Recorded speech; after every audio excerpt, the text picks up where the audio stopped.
you get up here to the top, you got something called the Order of Knights Templars. Okay, and there again, you got the Red Cross, Order of the Temple. And over here, you'll see this cross. Okay, now watch this. You got this cross here. Okay, now what? Here it is again. The Knights of Malta Cross. Here it is on the Masters of the Universe.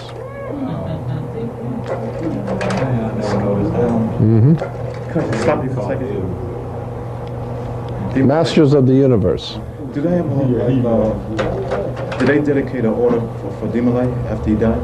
Oh, sure, absolutely. Jacques de Molay, when he was put to death in the 15th century, they made an order for young boys. They was called the de Molays. Okay, somebody mentioned to me, I was talking about 3 weeks ago, and they said that Jeffrey Dahmer and the son of Sam, their parents were involved with the de Molay school. I mean, they were part of that order. Yeah, well, wouldn't surprise me none.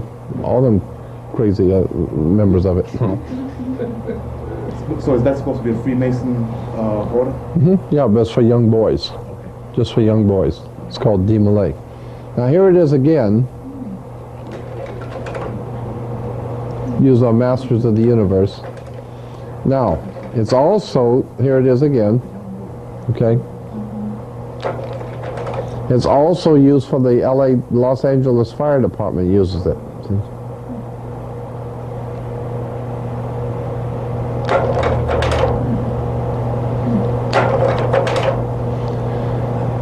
Fascism. In most cases, fascists have come to power after a nation has suffered an economic collapse, a military defeat, or some other disaster. The fascist party wins mass support by promising to revive the economy and restore national pride. We're talking about fascism. Now watch. Fascism is severely limited under, personal liberty is severely limited under a fascist government. The government also controls newspapers, radios, and other means of communication. In its country, it issues propaganda to promote its policies. Opposition may lead to imprisonment, torture, or death. Here is a fasci.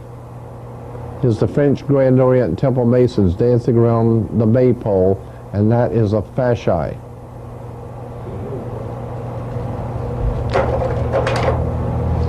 Fascism. Fascism was an authoritarian political movement developed in Italy and several other European countries in 1919. Fascism. Its name was derived from the fasces, an ancient Roman symbol of authority consisting of a bundle of rods and an axe. So the fascism comes from, the name comes from, it's derived from the fasces, which is an ancient Roman symbol of authority consisting of a bundle of rods and an axe. There it is, the bundle of rods and an axe. Here it is on American coins, a bundle of rods with the axe. See it?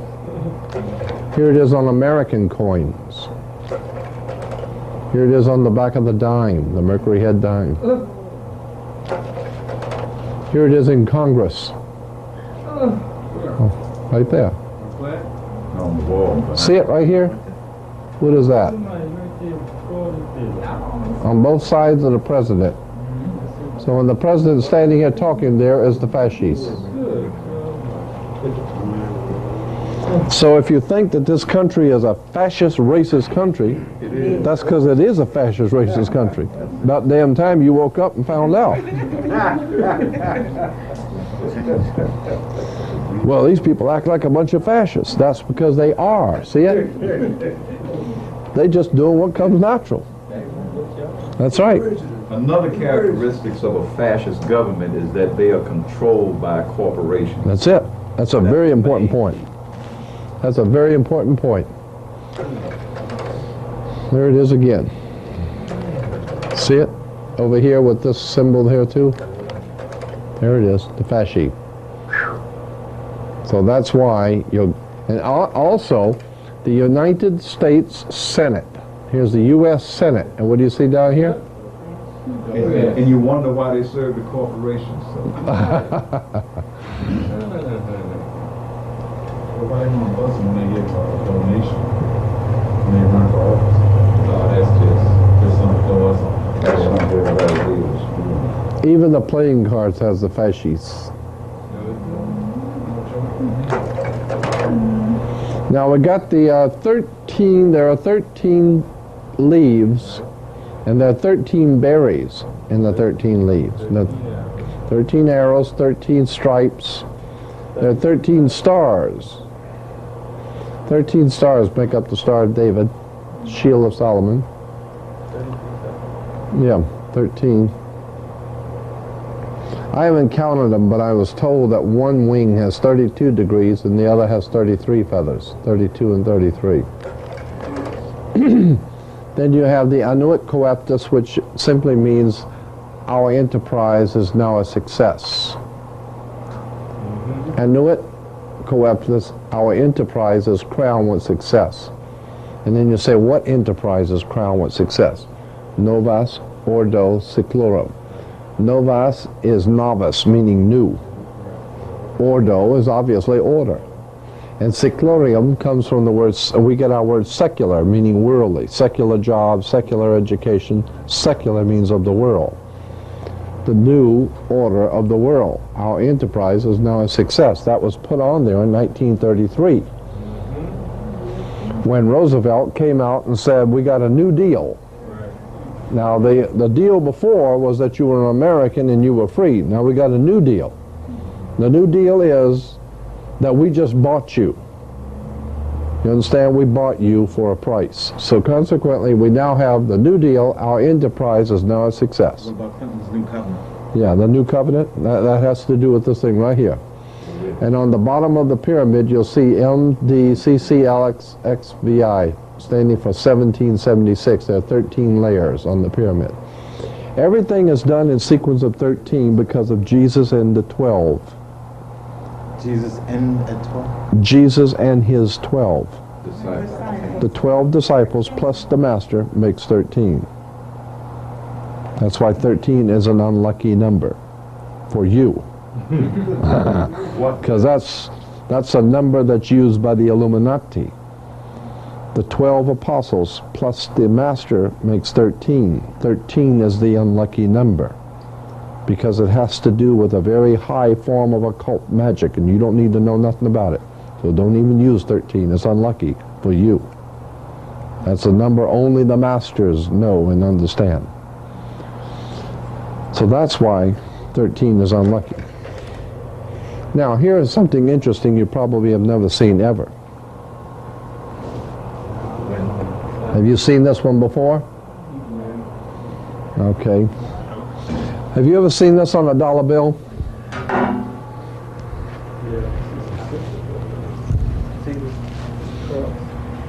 See this little guy right here? Yeah. Now, see the cross behind the one? See There the you cross go. behind the one? Huh? See the cross behind the one? You can barely make it out. It's because it got other lines in it. Right here.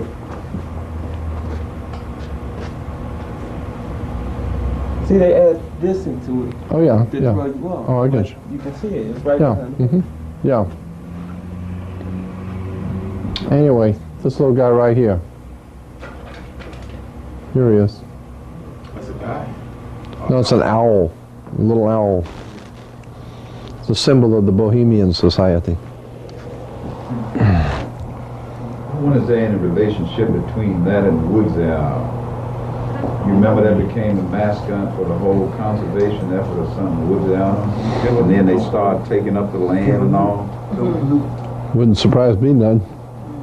It sure makes sense to me. Has that always been there? No. Or they just put it No, there no. about 3 or 4 years ago? No. They put it there about, I think about 20, 25 years ago, 20 years ago. Yeah. There's, that's Albert Pike. Yeah, Albert Pike, the Grand Master of World Freemasonry. Yeah. He was thinking to himself, boy, if you chumps knew half of the crap that we're doing. If you chumps ever found out what we were doing, you'd be real big time, disappointed. Yeah, I've been on mushrooms for 41 years.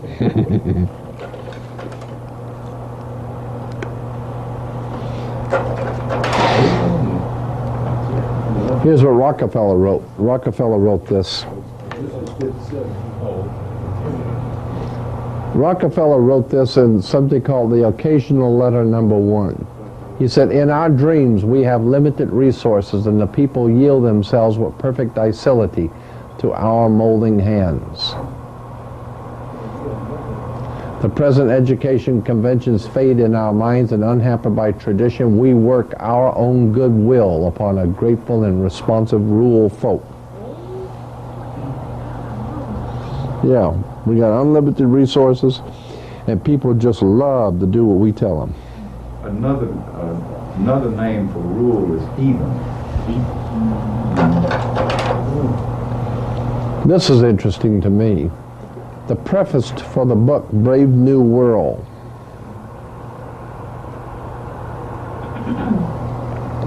And in the preface for the book, Brave New World, back in 1948, the 1948 edition, we're talking about back in 1948, this was said, quote, as political and economic freedom diminishes, as the political and economic freedom diminishes, sexual freedom tends compensatingly to increase. And the dictator will do well to encourage that freedom in conjunction with the freedom to daydream under the influence of dope, the movies, and radio. It will help to reconcile his subjects to the servitude which is now their fate. What is that in? That was the preface to Brave New World by Aldous Huxley. By Aldous Huxley, Brave New World. You can still get that? Oh yeah, and this is the preface to it in 1948. So he's saying that the dictator will make sure you have plenty of narcotics, alcohol, sex, entertainment, basketball, ping pong ball, football, baseball, any ball, as long as you have a ball game, right? And a lot of sex, drugs, rock and roll, and whatever else is you need to keep you occupied while we do a number on you and take away your political and economic freedom. Who's the author? Aldous Huxley. Spell again? Aldous Huxley. Huxley. Aldous Huxley. It's a very famous book. All you need to do is just remember Brave New World. It's very famous. Like Machiavelli? Yeah, absolutely. This is on the same tradition. Right. This is the one I'm going to conclude on. I could go on all night, but I'm not going to. This is the one we're going to conclude on. Here is from the California Legislature, 1953 regular session. Now this is back in 1953. Published by the Senate of the state of California. That's the 11th report, the Senate Investigating Committee on Education. Education in the state of California, published by the Senate.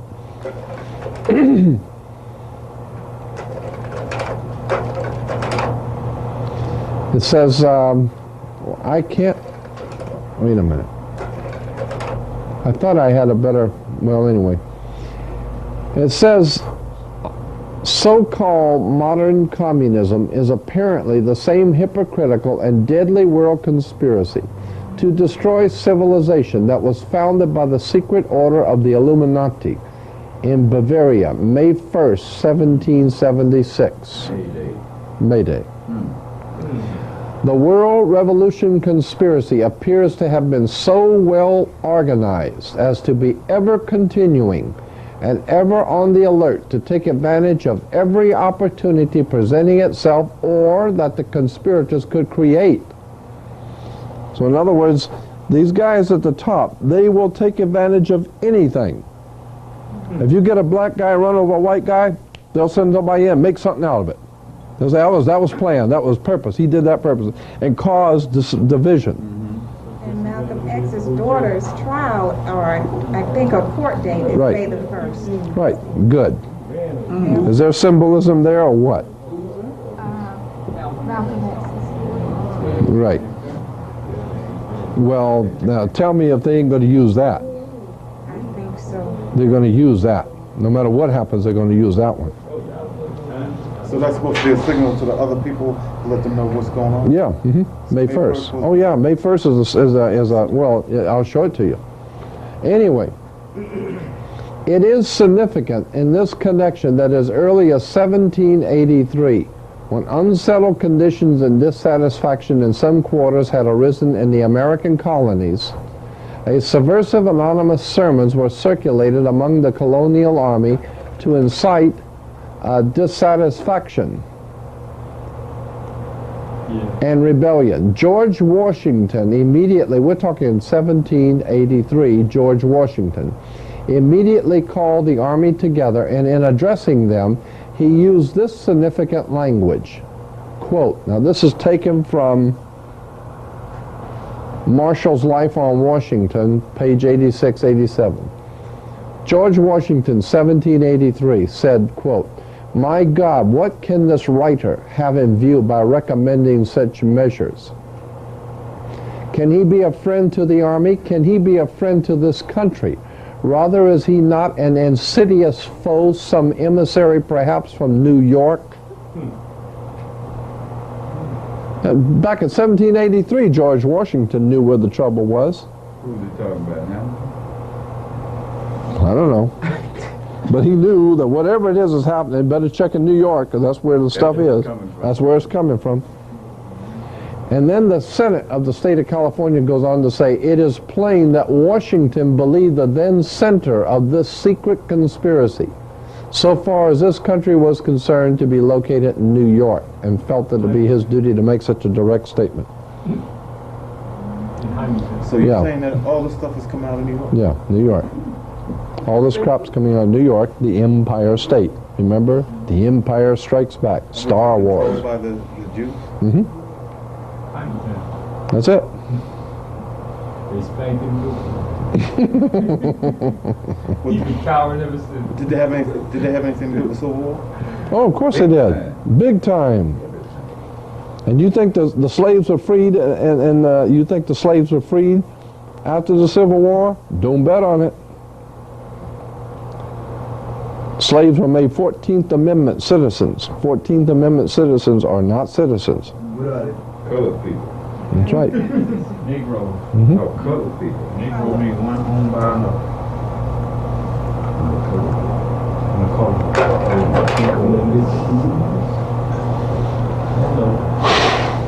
It is recognized that May 1st as the recognition of May 1st, 1776 as the founding date of the World Revolution conspiracy is not difficult to understand when it is realized that May Day is frequently celebrated even in recent times by rioting and bloodshed on a worldwide scale.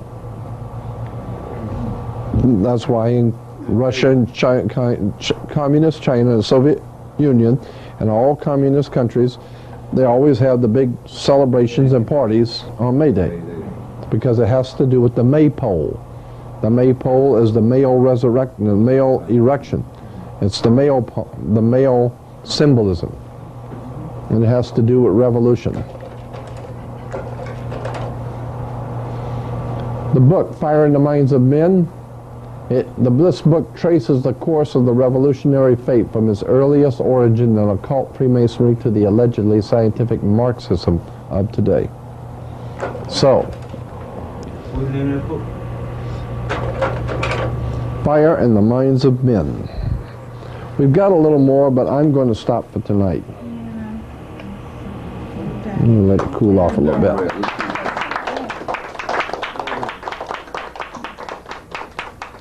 So all this is saying is that we better wake up, We don't have much time. and we don't have much time. How can I go about getting that copy?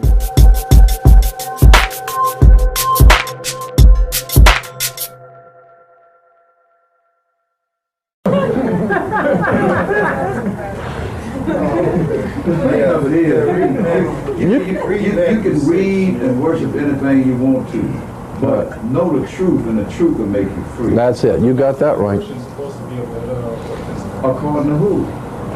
That's why the King James is called the authorized version, because it was authorized by the king. Now, anybody who knows anything about King James knows he was a homosexual murderer that raped boys and then killed them after he raped them, and then would go out hunting and kill large animals and cut them open and lay in the blood. So he obviously had some problems. And he's the one that authorized the Bible, the King James Bible. So that's why it's called the authorized version. He didn't give you the real one. This is the authorized version.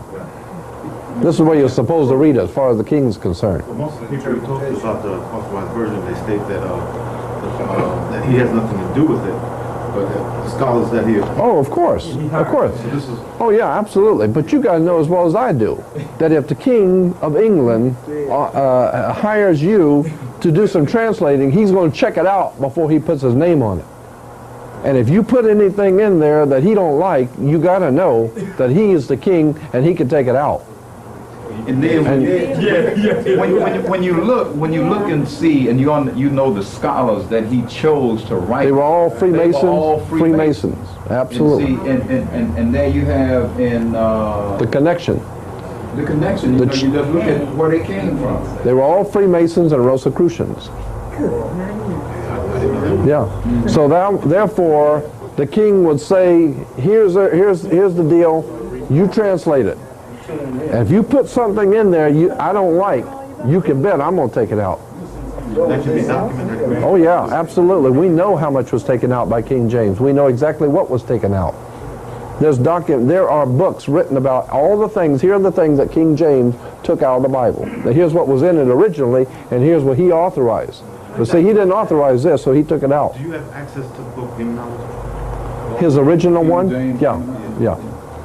I have a photocopy of it. It's a very difficult book to find. Is there any way I can get that? Probably so. If I could run you off a copy. It's a thick one though. What's the name of it? Demonology by King James. King James Version. King James wrote a book called Demonology.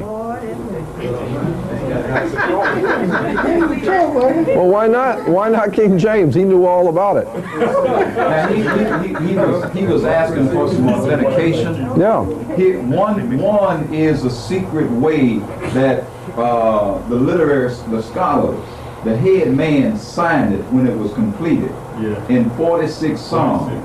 46 words from the front and 46 words from the back will give you Shakespeare. Yeah, good. But it wasn't Shakespeare, you see. Yeah, Shakespeare was probably a code name. It is a code name For a society, for writings, a literary society. There's a whole thing on that up here in Manly P. Hall's book on Shakespeare. Manly P. Hall's book on Shakespeare. Secret teachings. Yeah. Where Shakespeare was not an actual man, it was the signature of a society, a secret society. And if you spell out their agenda, it spells out Shakespeare. So it was like a writing society that was promoting an idea, and they made it look like it was one man's writing. But the idea I will get into later, but it has to do with the preeminence of the British over the rest of the world. The British and the English. British comes from the Hebrew word berith. Berith means a contract or a covenant, and ish means man or men. Therefore, British is berith-ish, which means the men of the covenant, or the men of the new covenant. And the men of the new covenant are going to be, and the new covenant, of course, is the New Testament, which is the promise for a kingdom that will unite the world, God's kingdom. And it will unite the world. That's why England is called the United Kingdom. And when the King of England is crowned, listen to what the Archbishop of Canterbury, when he reads to the new king his oath of office, It says that something to the effect that you are taking this position of King of England for Jesus Christ. And until such time as Jesus Christ comes back, you, the King of England, are King of Kings and Lord of Lords. And see, if Jesus don't come back, then you're God. You're as close to God as anybody's going to get. Yeah. But that's interesting when you see that the King of England is the vicar of Christ, and then the Pope says, wait a minute, what just went on here? You say you were the vicar of Christ? And the king said, yeah, that's me. I'm standing in for Jesus. And the Pope said, what you think I'm doing here? Yeah, you got a problem here. And so they broke apart. I sincere with the Pope last week on abortion. He did some articles on, he don't think it was very humane. There's a great danger going to happen if they keep up this abortion. Well, of course there's a great danger. You're going to be killing Catholics. Hell, he needs Catholics. That's it. And the more Catholics that die, and the more Protestants that are born, that's the whole idea behind the abortion thing. The Catholics don't, the Pope does not want abortions because he don't want people killing Catholics. He wants Catholics to have 6,500 babies. Because every time you have a baby as a Catholic, that's one more vote for the Catholic. Catholic and Masonry. Yeah, they're very much connected. Yeah, the Catholic Church is a Masonic, Semitic Masonic order. That's why the Pope wears the Jewish yarmulke. So they still don't have any conflict? Yeah, that's right. I'll get into that later, showing you how both of them know that there's no conflict at all. It's ordo ab chaos, order out of the chaos. Here is another classic example. This is the ancient Incas. And they're up on the altar, there's the altar, and they're worshiping God's Son on the altar. So when you go to church and you see the priest up on the altar and he's worshiping God's Son, just remember, hell, the Incas were doing that 1,000 years before Christianity. Incas, Mayas, Aztecs, the Toltecs of Mexico, the Egyptians, everybody else, they all worship God's Son. The light of the world. Well, of course the Son's the light of the world. Well, just as you have seen him go away on a cloud, he will come back and return on a cloud. That's right. Go out here in the ocean at night and watch and see if the sun don't leave the world on a cloud. And check it out tomorrow morning when it comes up in the morning and see if it don't come up on a cloud. So just as you see him leaving on a cloud, that's the way you're going to see him coming back, is on a cloud. Well, yeah, but that's just the sun. Well, that's all we're talking about, Jack, is just the sun. From S-O-N, S-U-N to S-O-N? That's right. That's right. That's where the confusion comes in. It was originally S-O-N to S-U-N. S-U-N is S-O-N. Sun, sun. Yes. You transpose the word. And one is real and one's a symbol. And Jesus is the symbol of the Son, God's Son. That's why he has 12 helpers. The 12 apostles are the 12 tribes of Israel, and the 12 brothers of Joseph, and the 12 great prophets of Israel. Everything's 12. The 12 brothers of Joseph, the 12 tribes of Israel, the 12 apostles. What do you think the 12 is? It's the 12 months of the year. The 12 constellations, the 12 signs of the zodiac. The Great Seal, of course. It's the 12 signs of the zodiac, and they hang out with God's Son. Well, of course they hang out with God's Son. As a matter of fact, that's all the Son does is hang out with them chosen 12.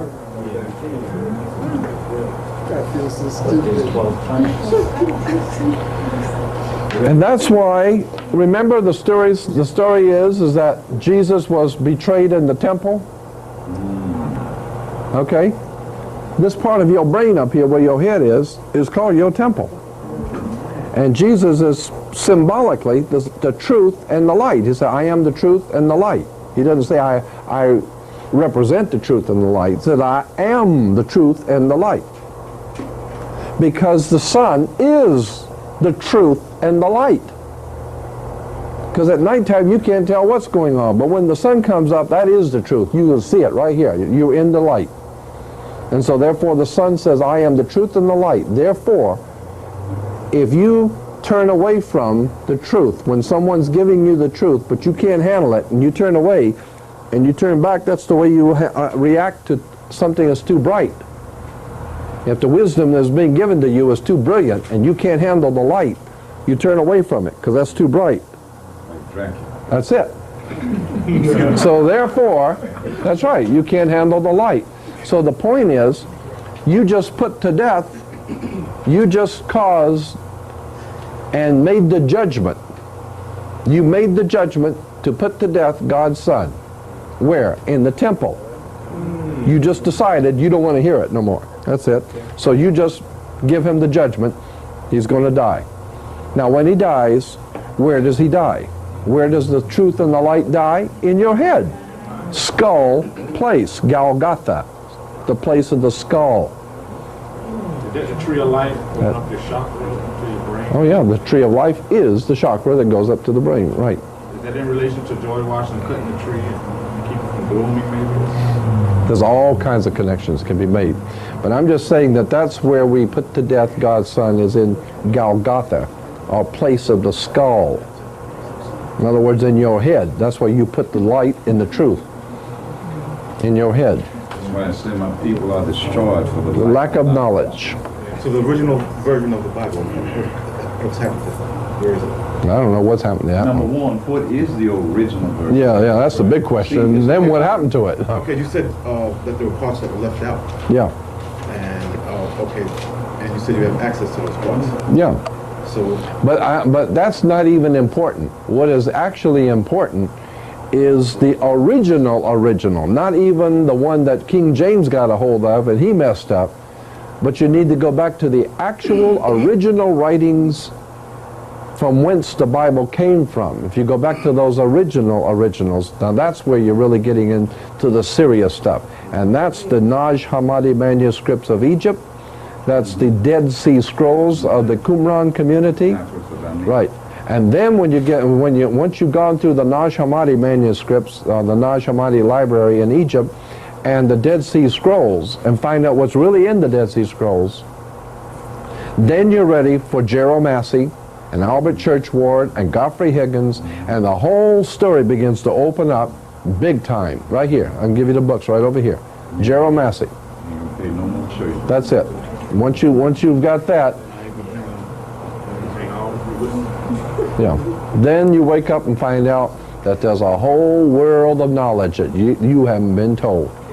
And they figure that I've had priests and ministers tell me that kind of information right here is on a need-to-know basis, and poor folks don't need to know. They all know it. If they went to seminary, they know this. Why do you think they call it a seminary? Cemetery. What's the name of those? Seminary. Seminal fluid. That's it.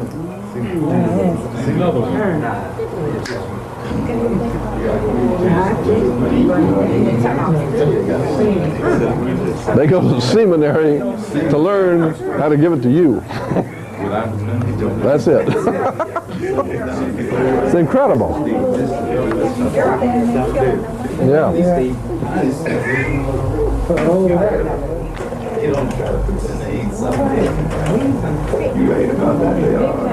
When we're told that the Messiah dies with the crown of thorns, remember? Okay. Now the crown of thorns is like the Statue of Liberty has the crown of thorns.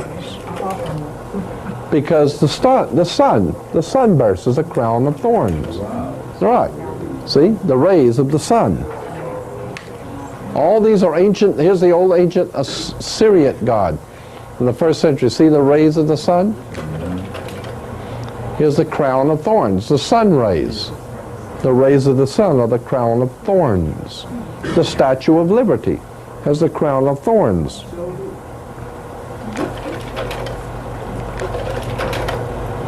Now here, this chump has God's Son in his heart.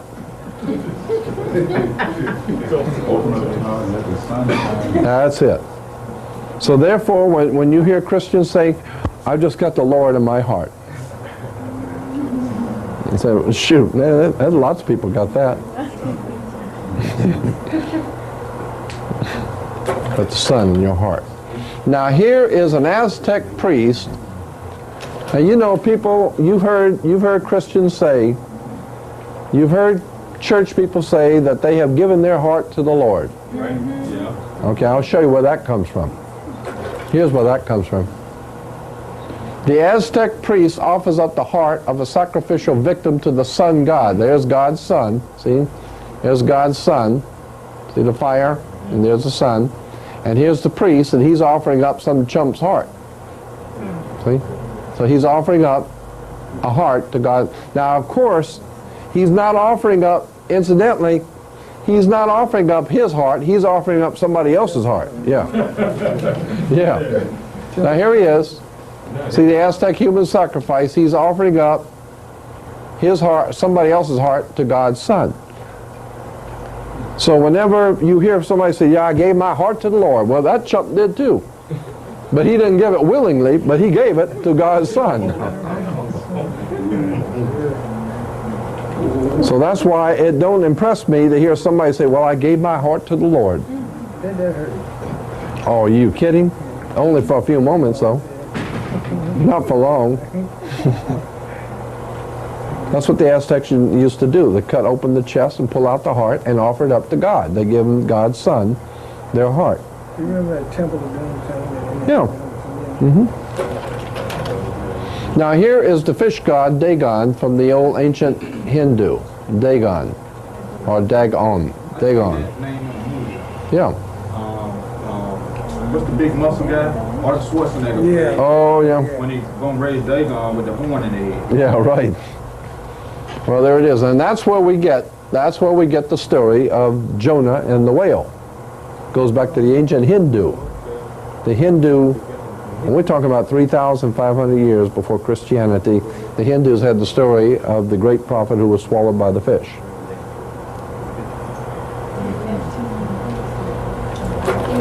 Now, Mr. George, Maxwell, you missed one of the slides. Maybe it's about the fifth one now. I was trying to interrupt. You didn't comment on that one. Which one was that?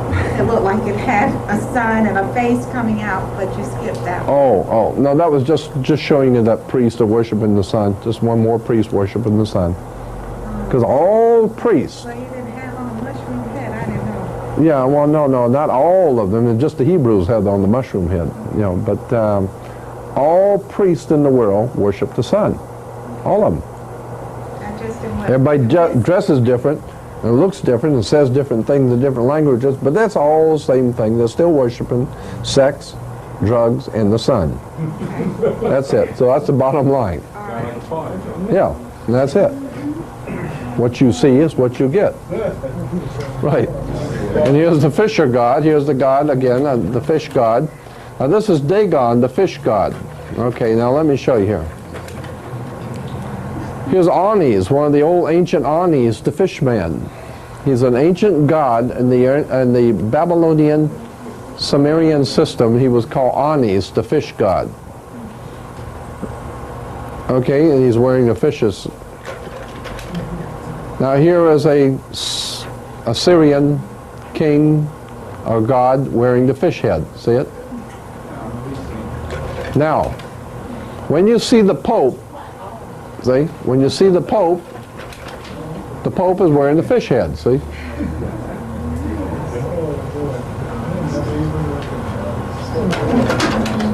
So here's the chump wearing the fish head. And there it is.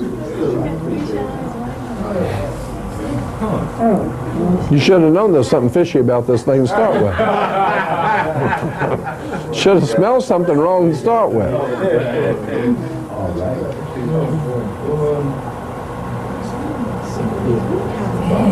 Then they went on, the Scandinavians took it and they had Freya. Precisely, and that's why they eat fish on Friday. Freya's day, on Friday. Friday comes from Freya. Freya. And Freya is the fish god.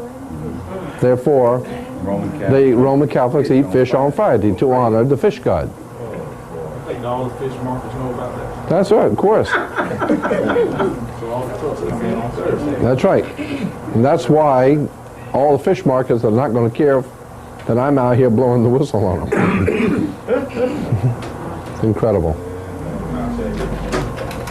Okay, now that's part one. How do they know how to make the symbols and not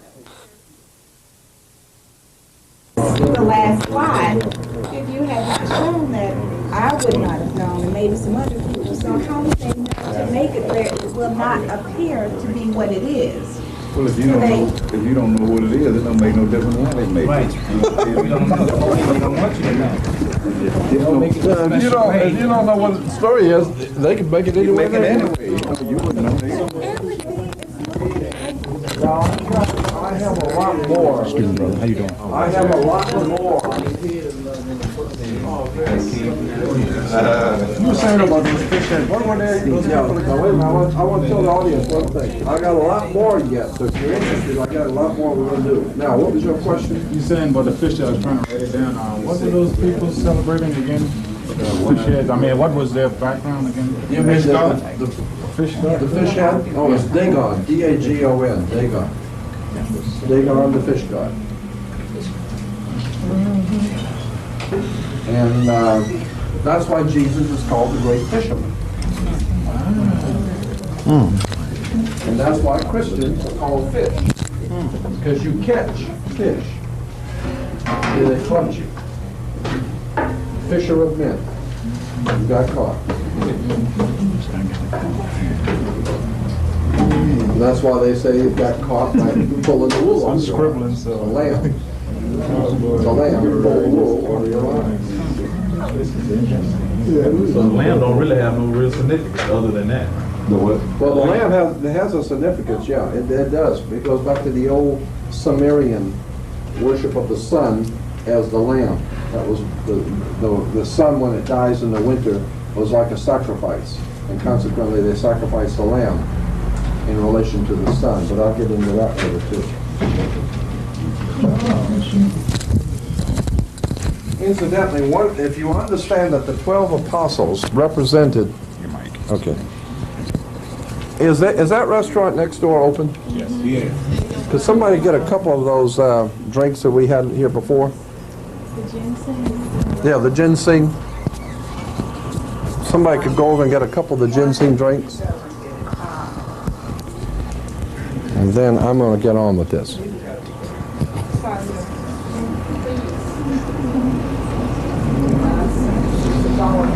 If you understand that the 12 apostles were based on the 12 signs of the zodiac, or the 12 months of the year, okay? One of the signs of the zodiac is Virgo, Virgo the Virgin, right? That's one of the signs of the zodiac is Virgo.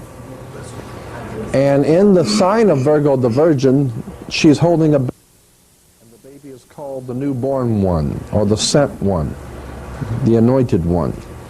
Consequently, when the sun moves into the constellation of Virgo, it is said that God's son is born of a virgin. Virgo the Virgin. That's what it means. And Jesus is said to be the Lion of the tribe of Judah. The lion is Leo, the constellation of Leo in the summer.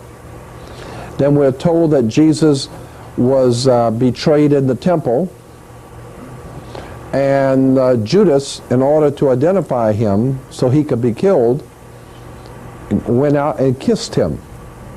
He gave him the kiss of death. He went out and kissed him. Is that right? Yeah. That's where we get the idea of the kiss of death. Because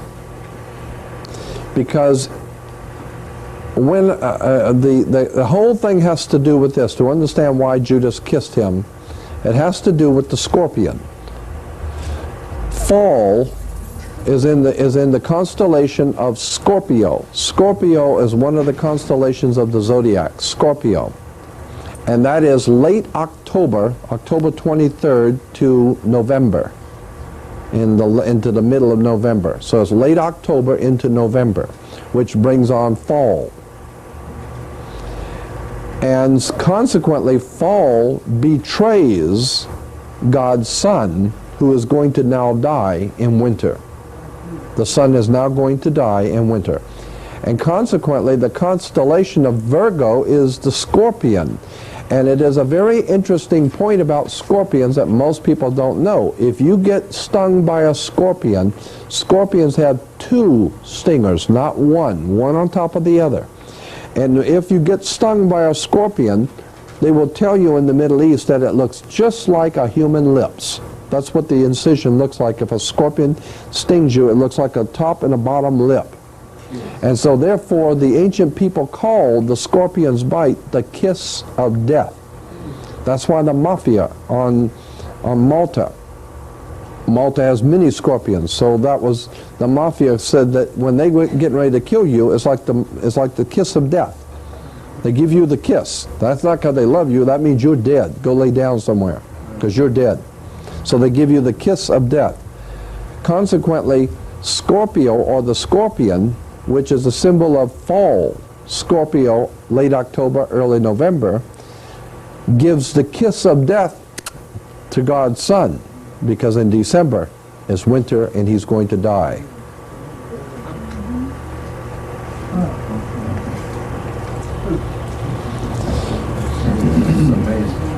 And then, I might as well go and finish this off.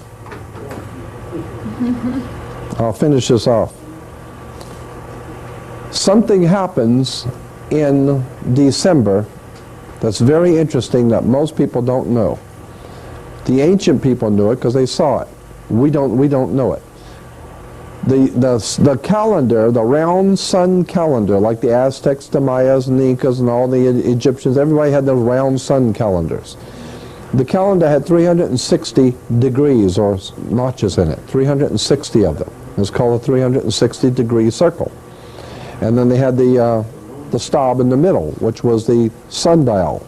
And so each day the sun would hit the stab and hit on a degree.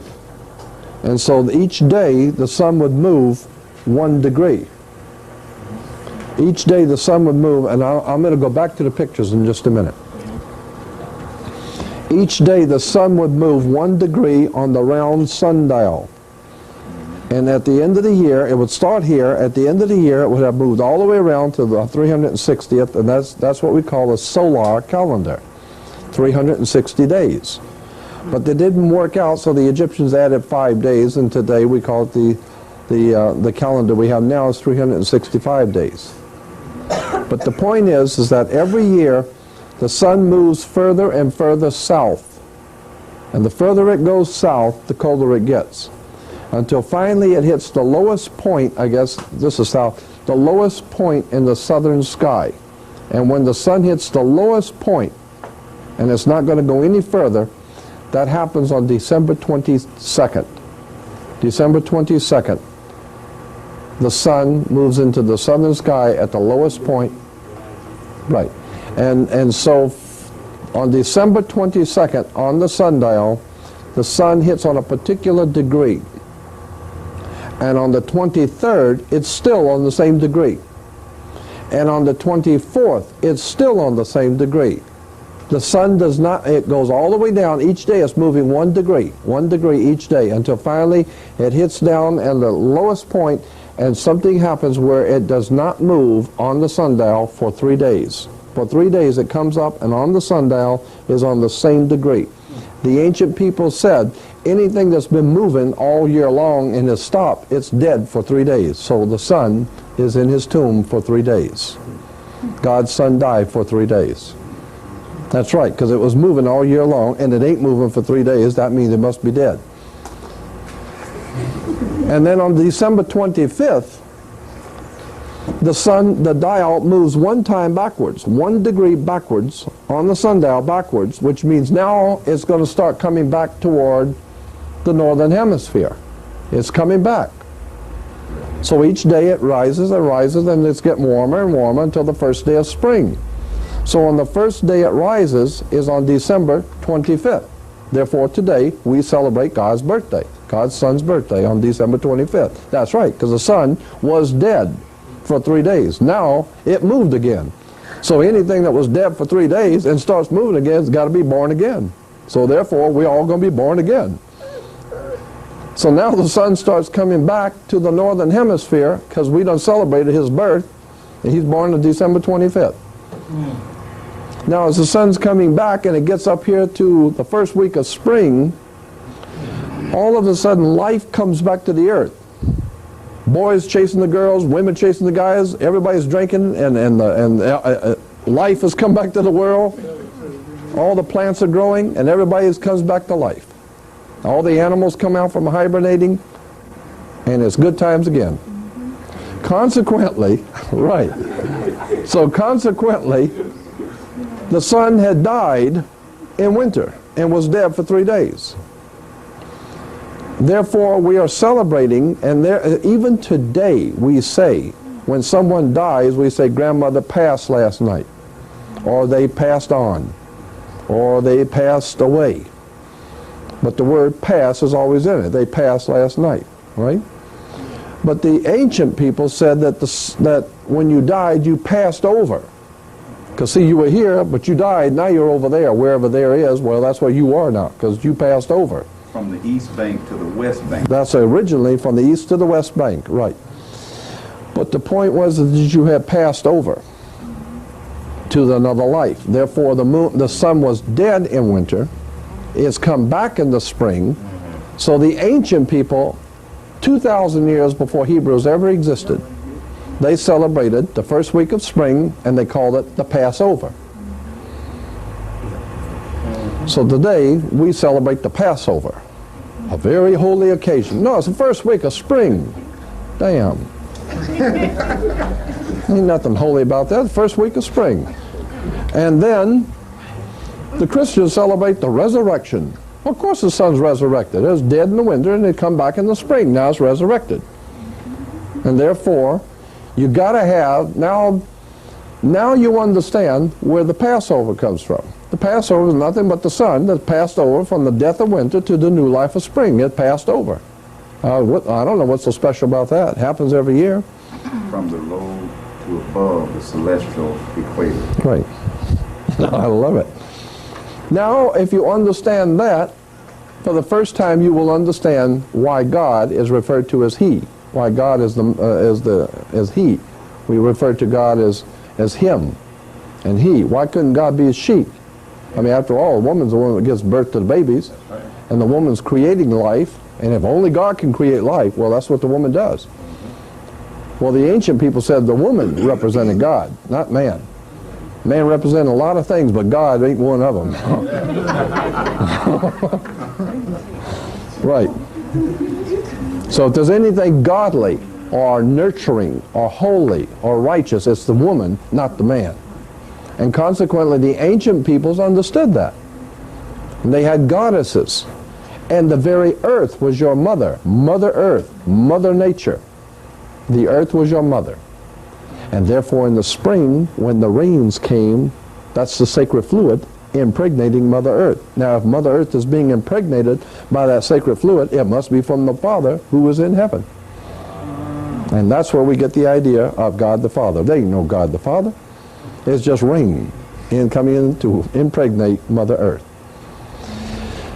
The original God in the Hindu religion, one of the absolute oldest gods in the Hindu religion, his name was Rain, R-A-I-N. That's why today we call the sacred fluid that falls from heaven rain.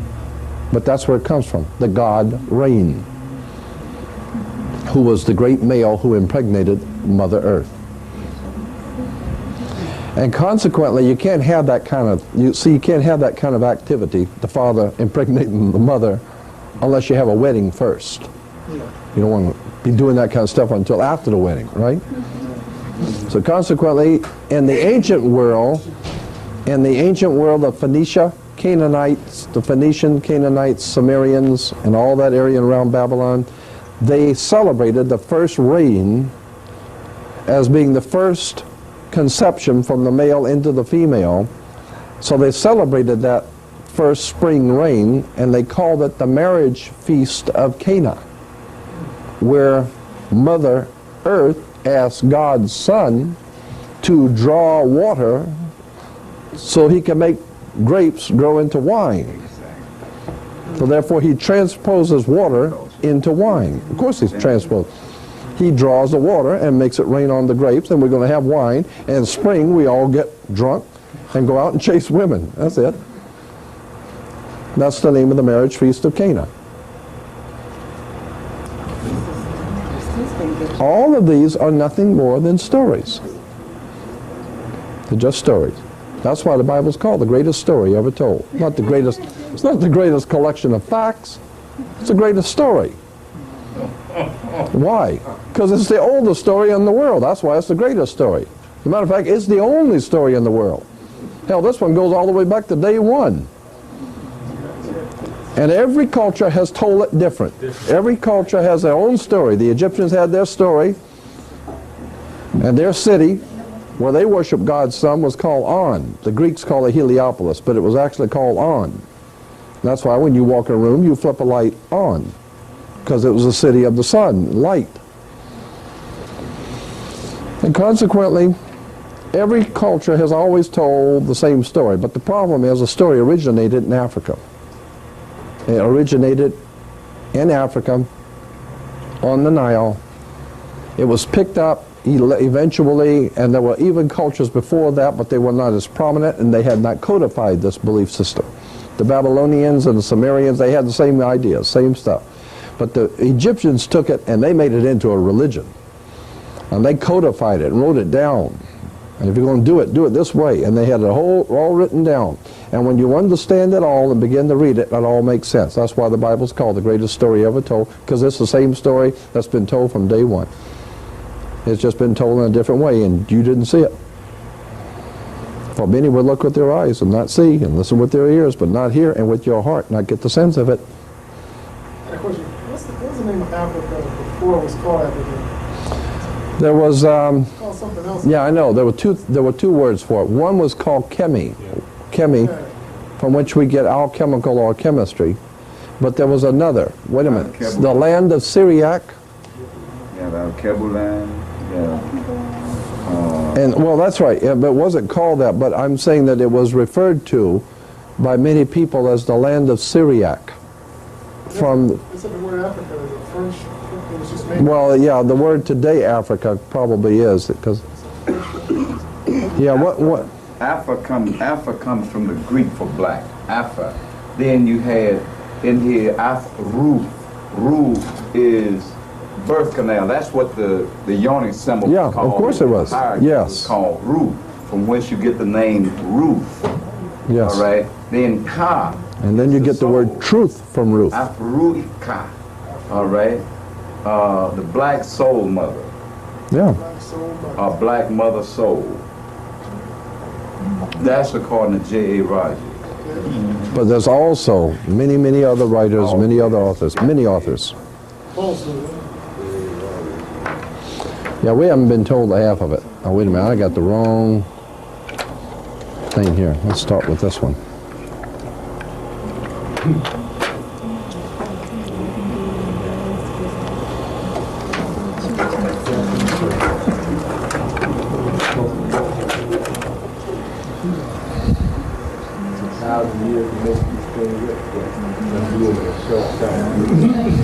You realize how many people have went to church and bringing money and giving money to the ministers and paying for all the church and paying for this and paying for that for the church, and come to find out, and all the time the ministers know this. They just ain't telling you. But hell, it beats working, don't it? Well, can't knock that. Don't knock it. Nothing wrong with that. That's it. It's incredible. Oh, yes. Oh. What were you going to do with this? Are you going to be... It's just a condenser. No, I know, no, I'm talking about the film itself. Oh, good, okay. I had so many people coming in on a lot of things I do. People come in and tape them and end up, they're being sold in France somewhere or something.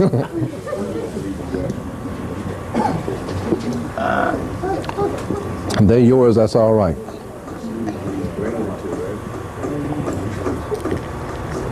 Anyway, Let's get back to it.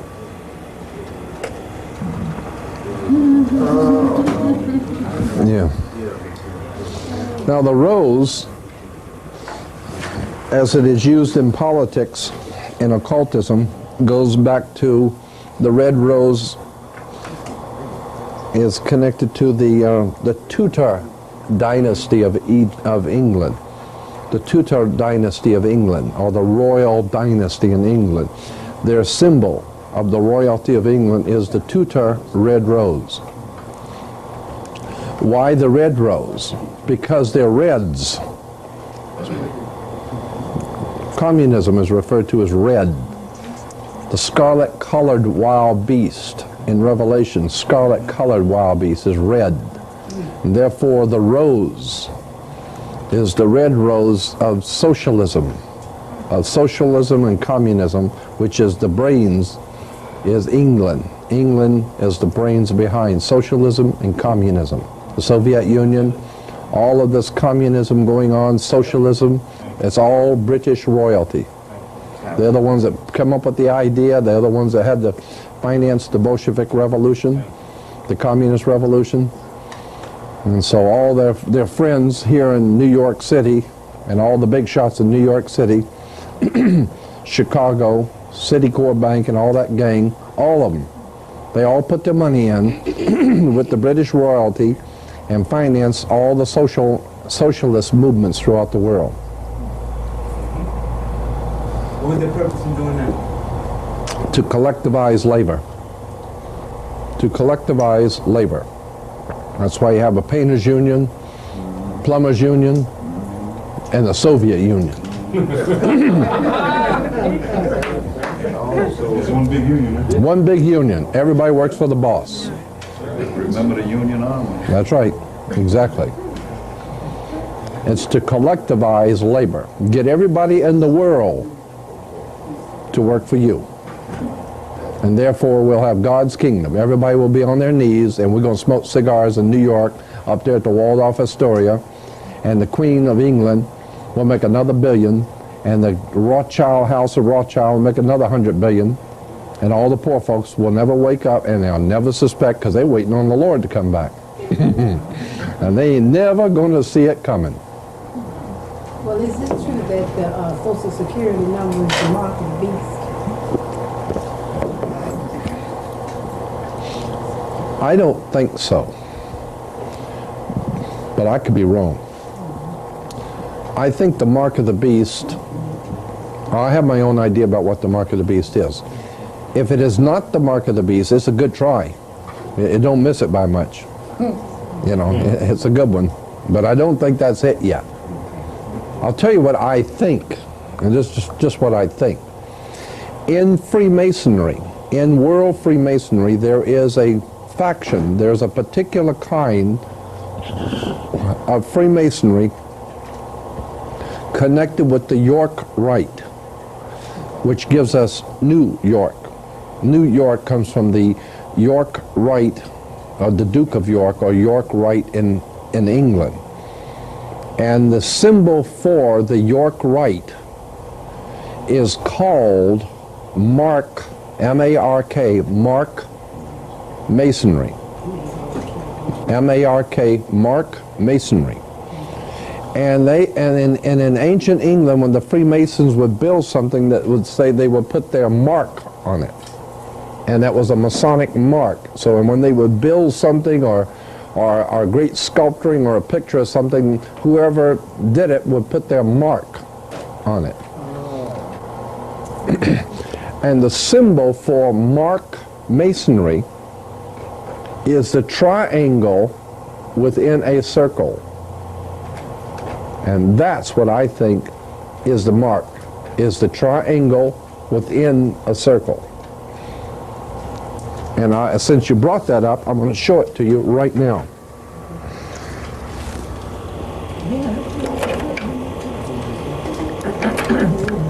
Here's what I think the mark of the beast is.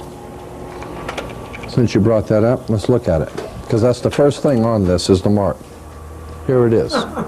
There it is.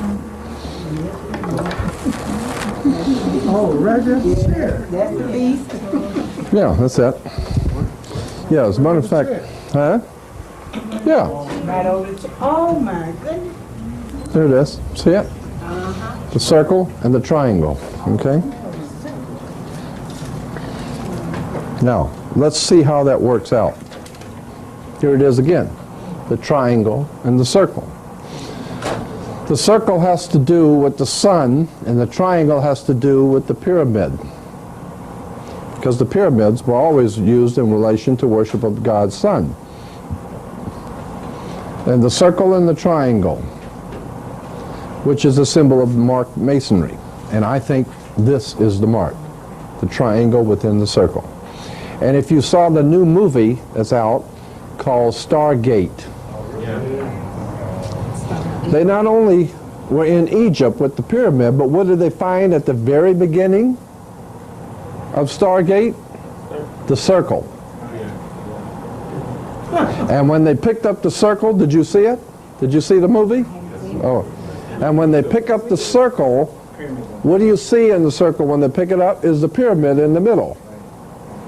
Now you have the circle with the pyramid in the middle, or the triangle within the circle. Now here is a dictionary of Freemasonry.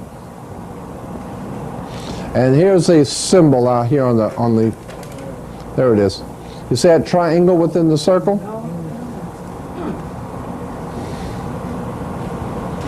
Now, here's the double-headed eagle, there's the Bible.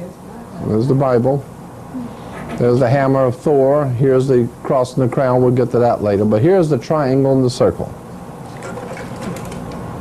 Now that's why the triangle is within the circle. See the circle, and there's the triangle. See? And this is Freemasonry, the dictionary of Freemasonry. The triangle is within the circle.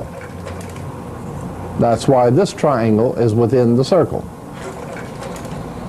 Now here in El Salvador, the national coat of arms, is a triangle within the circle. El Salvador. The two blue stripes with one in the middle. The white in the middle on the two blue stripes. The triangle within the circle, El Salvador. Nicaragua, the two blue stripes, the white in the middle, the triangle within the circle. I think this is the mark of the beast. I got a lot more reasons for saying that. I got a lot of reasons. I can talk to you for an hour and a half on just this symbol right here of the cross, of the triangle and the circle, and why I think it's the mark of the beast. I'm just showing you some of the light stuff.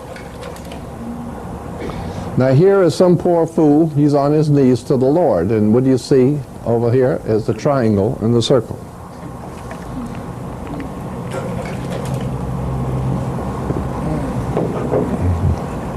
There's the Masonic Lodge, and over here you'll see the triangle and the circle again. It's the lodge of the Mark Master Masons. And there's the triangle and the circle, and then here is the Royal Arch Freemasonry with the Bible, Star of David, and up here you will see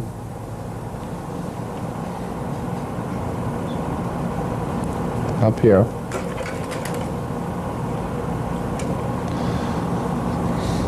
the triangle and the circle again.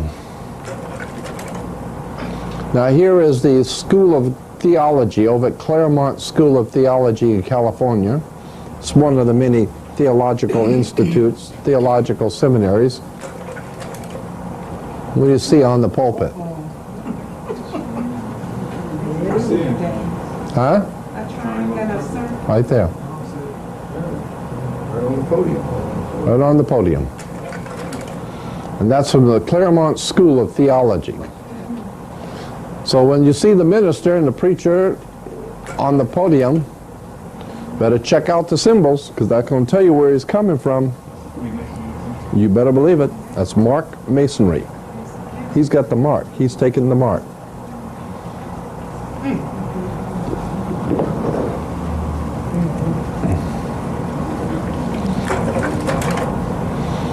Just give you an idea how you see this all the time, the triangle within the circle.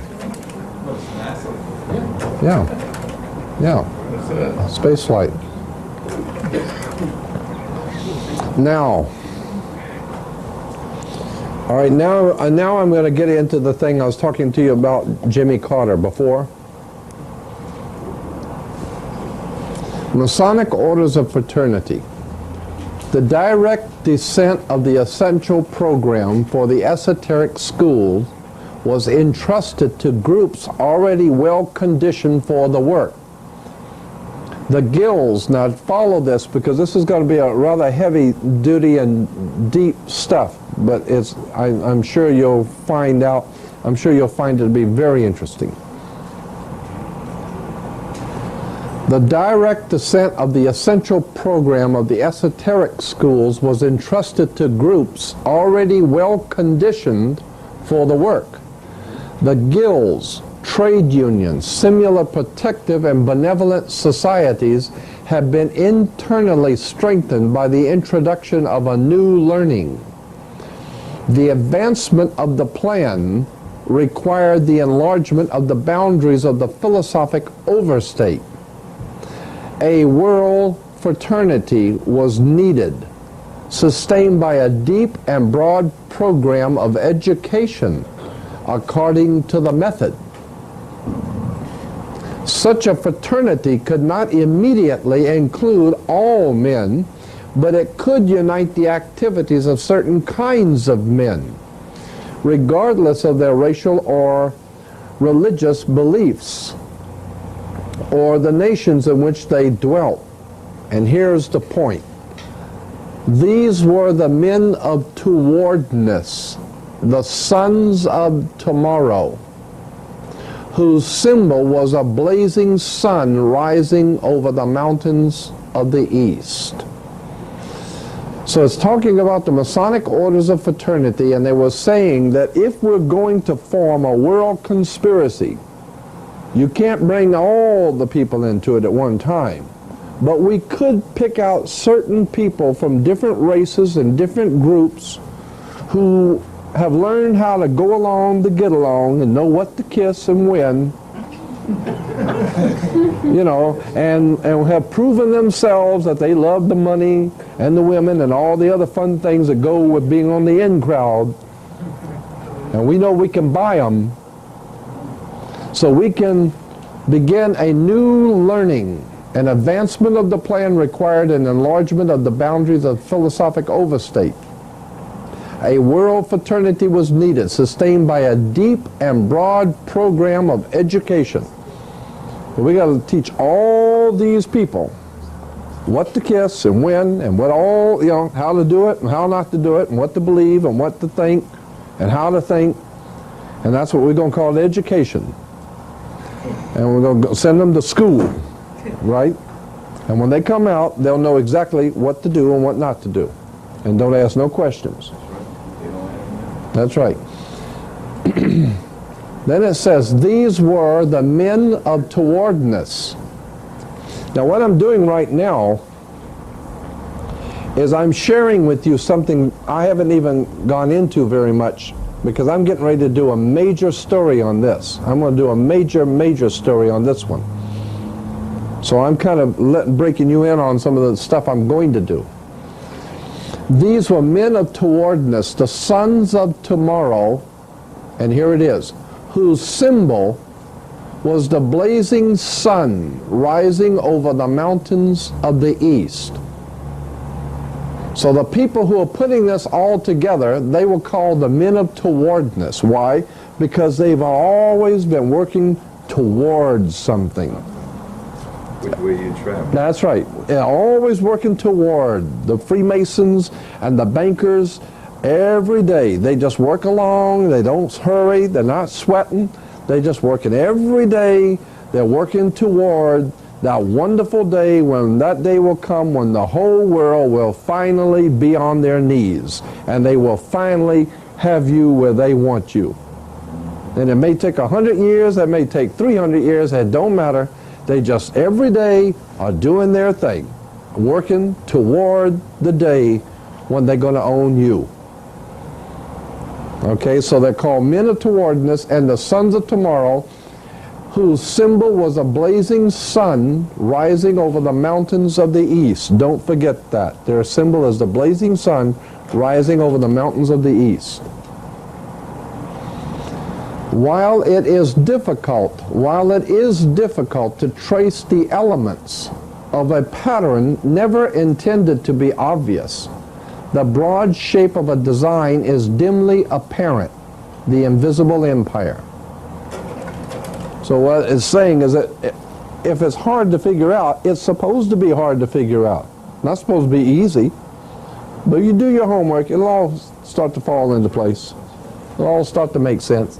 Here we have from the old Assyrian Babylonian mythology, the sunrise. And remember, I told you, the Semitic theology, Semitic Freemasonry, goes back to the old Phoenician, Canaanite, Assyrian. And here is the sunrise. The god Shamash appears above the mountains of the east. Remember we talked about the blazing sun rising over the mountains of the east? As far back as the Assyrian Babylonian mythology, they had the god Shamash appears above the mountains of the east, while his two servants opened the heavy eastern gates. Here in the Israelites are going toward the sun over the mountains of the east. Here in Hebrew Freemasonry, you'll see the Bible, the square and the compass, and the rising sun. Here in the book, 9.5 Mystics, the Kabbalah, today, we have chapter 9 is the way of one who is caught between the suns of a dying and a dawning day. So when you talk about the Hebrew Kabbalah, chapter 9 is the way of one who is caught between the suns. One sun is the dying and the one sun is the dawning day. So it's the sun of the old sun who's dying and the new sun who's coming. Here is the chair that George Washington sat in when signing all the documents to found this country. And up here, well, here it is. So this is the same. Here's the chair with the sun. See the sunrise on it? But now at length I have the happiness to know, says Washington, that it is a rising and not a setting sun. Remember, the one who's caught between the suns. And he's saying, now I'm happy to see that what we're doing is we're working on the rising sun instead of the setting sun, because I thought we were dead, but maybe we're on our way up then, right? So these are the priceless relics of the Constitutional Congress, the rising sun chair, used by George Washington. So he said it is a rising and not a setting sun. Here is from the Encyclopedia Britannica an article on Russia. And down here I photocopied this, enlarged it. So this is taken from the encyclopedia, and this is the flag of Russia, and this is the Soviet Union's coat of arms. Okay? Here is what the coat of arms says. First of all, the flag of Russia is a Russian, the red stands for revolution. Of course, it goes back to Rothschild, red shield. Rothschild is red shield. But the coat of arms, what do you see there? The sun coming up again? The coat of arms carries the motto, workers of all countries unite. The hammer and the sickle represents the spread of communism. Now watch this. You see the sun, the rising sun is a symbol of the dawning of the new day of communism. Now you're going to see how important this is real soon. Because we're talking about God's Son who's going to come back and bring the kingdom. God's Son. Well, just get ready. The coat of arms, the Soviet Communist coat of arms, The sun rising on the earth, it says the rising sun is a symbol, and these are important words, that's why I'm rereading them, is a symbol of the what? What is that word? The dawning of the new day, end quote. Okay? Now can we have the lights for 1 minute? Not two, just one.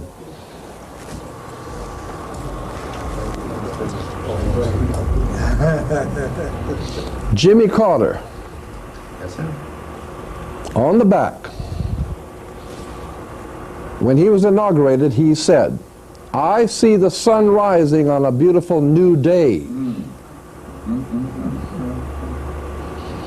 Okay?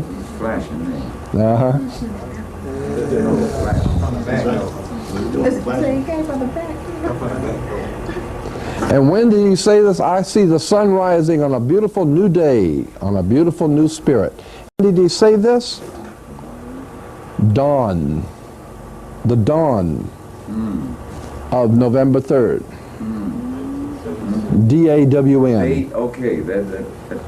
He got up early so he could see the sunrise and gave a speech in which he said, "I see the sun rising on a beautiful new day." That was a ritual. As a ritual. Let them know that he's in tune. That's it. You let the boss know that you understand. Okay?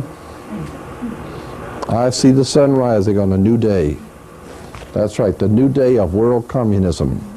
Excuse me. Does that have any significance with a lot of the corporations now hiring the former KGB agents and Precisely. security Precisely. in That's right. companies that we work for?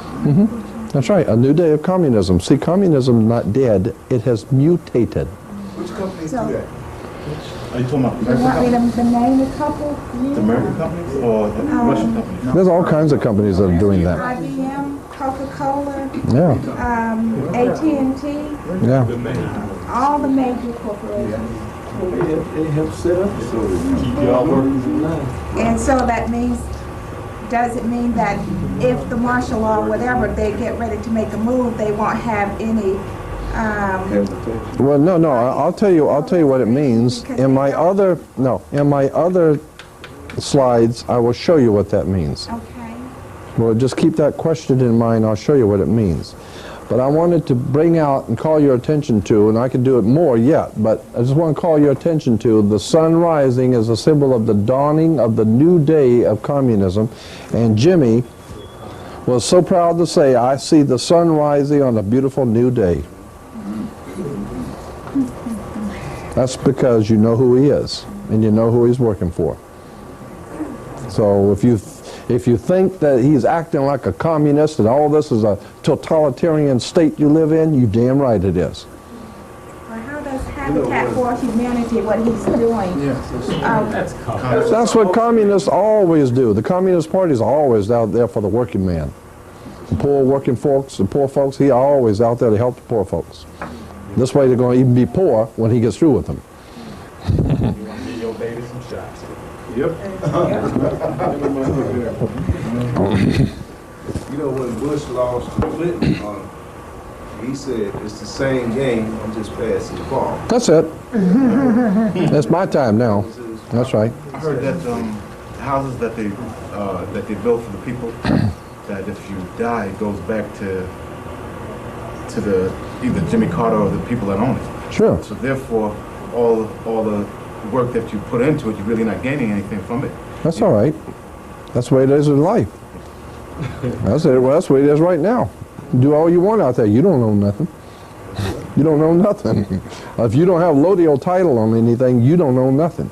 There's a world of difference between getting a title. You're really not doing anything. No, I know. So it may make it seem like he's doing something, but all the money is going to go back to either him or his family. That's right. That own it. That's why New Day was put in quotation marks. That's right. So-called New Day. Just one important thing on the loading. Do you create the loading title, or you go get one from the person who's trying to own your property? No, you have to get it when you buy something. If you buy a car, you have to, yeah, you have to get it from the company.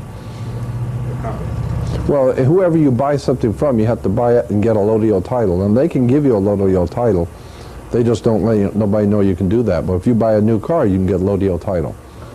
If you buy a home, you get a low-deal. Like person to person. No. That's different. But I'm talking about if you're buying something, you need a low-deal title.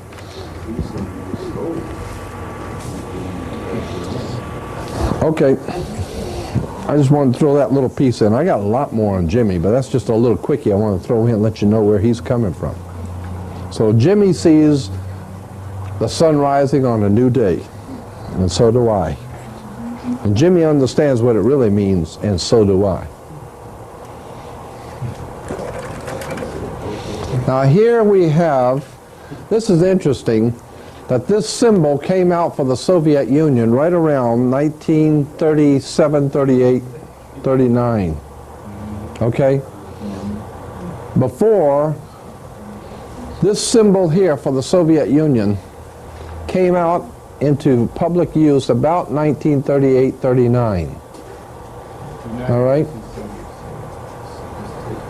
And in 1939, 38, 39, when this symbol came out with this stuff here, the new day of communism, the dawning of a new day, when this came out in 1939, the big shots in New York had a big party, and they called it the World's Fair. And in the World's Fair, the symbol was the dawn of a new day.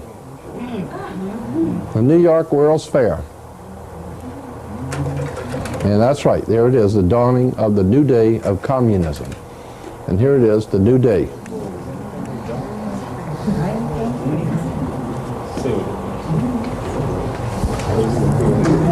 And that's the New York World's Fair. New York is the Empire State, remember?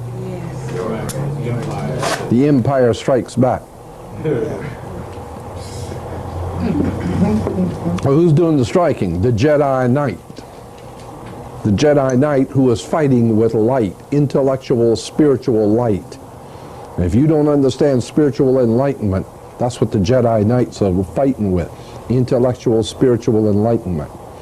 And Darth Vader, he's wearing the Nazi helmet, speaking through the pyramid.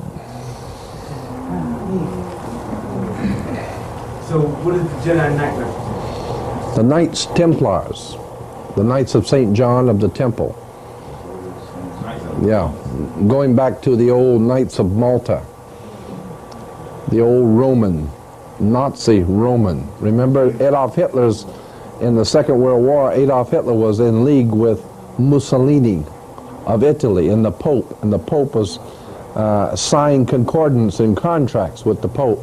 So, Adolf Hitler did. So you're saying that the Knight Templars is fighting Nazis? Yeah, the Knights Templars were the brains behind the Nazi party. Yeah. But they were supposed to be fighting against one another because now Yeah, I know. That's right. That's where I'm going to get into later, showing you how all of this stuff was set up purposely. The different sides were set up purposely to fight each other. So Spielberg is really working for them. Oh, yeah.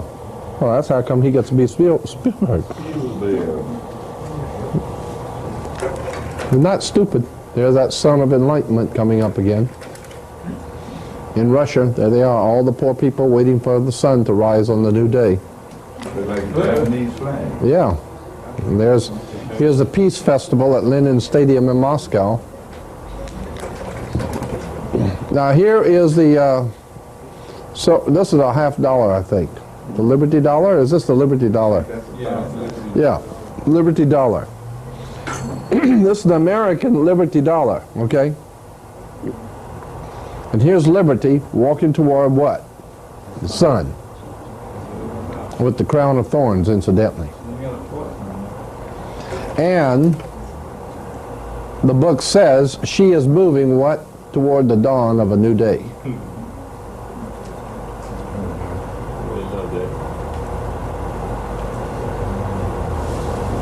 So all of our coins celebrated the coming of world communism. Now here's Charles Tez Russell, founded Jehovah's Witnesses, and he's out there preaching to the poor Jehovah's Witnesses that the new day is dawning. The new day. Everybody get ready for the new day to get on your knees and bow down and worship Jehovah, the God of the British Israel Hebrew Freemasonry. Jehovah. That's Freemasonry. Semitic British Freemasonry.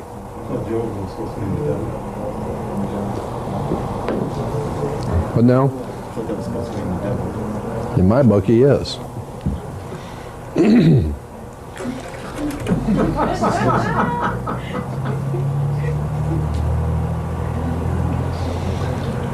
Here's Jehovah's Witnesses.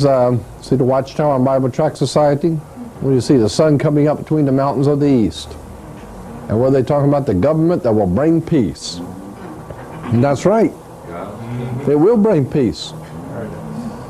They got the artists working in on the tape. Yeah. As a matter of fact, the New World Order is going to be so peaceful that if you get out of line, you're going to jail. They'll pacify you. That's right. And of course, if you really get out of line, then they're going to really make it peaceful. They're going to kill you. Cemeteries are real peaceful. So if anybody gets out of line, they're going to make sure it's going to be plenty peaceful. Cut your head off.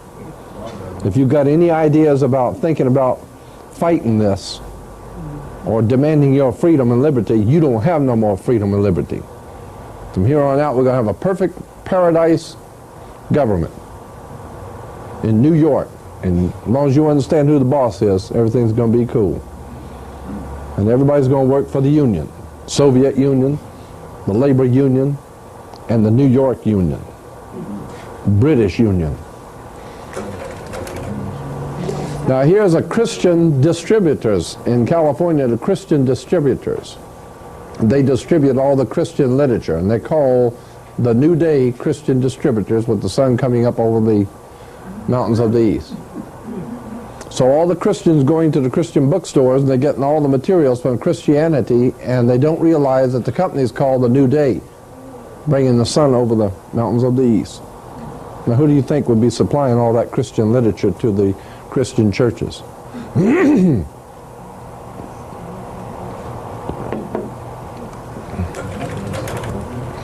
Here's Richard Nixon. When he was president, he had a medallion struck for himself, and he's called the New Day for America, a new dawn for peace. New day and the new dawn. Of course, he he tripped up a little bit and screwed up. Yeah, made somebody upset. Yeah, he made somebody mad, screwed up. So they said, "Fool, you ain't gonna see no new dawn. You going home now. You ain't gonna see no new day." Yeah, him and BB. Now here in the movie 2010, if you'll remember 2001, that's the shape of the United Nations building. It's called the Smooth Ashlar in Freemasonry. Oh yeah. That's the UN building. And it's called the Smooth Ashlar. A smooth ashlar is a stone, a black stone. It has to do with the black stone of Mecca. The Kaaba. Right. All the black stones that was in the doorway of all Egyptian temples. That's exactly it. And that's why it's in the meditation room of the UN, of the United Nations, the black stone. Now here in a magazine, a cartoon magazine, on the, taken from this one, this magazine here, 2010, up here shows the sunrise in Egypt. No, this is in Washington, D.C. And here it is, the sunrise in the Soviet Union. And here it is in Egypt. And then down here you will see the UN building perched upon, or sitting upon the waters of the nations, which the water always represented the people. So the United Nations is perched upon the waters of the nations, or the waters of people. And down here in the bottom, it says, "And unlike on Europa, a new day, unlike any before, dawns." A new day dawns. For the United Nations now rules the whole world, and it sits on many waters, like the Bible says, it sits on many waters, which means that it will one day take over the entire world, and we will be in a world communist state, and we will never, ever know how it happened, because we were praying to the Lord all the time and never figured out how it happened. With your eyes closed. Mm-hmm. Amen.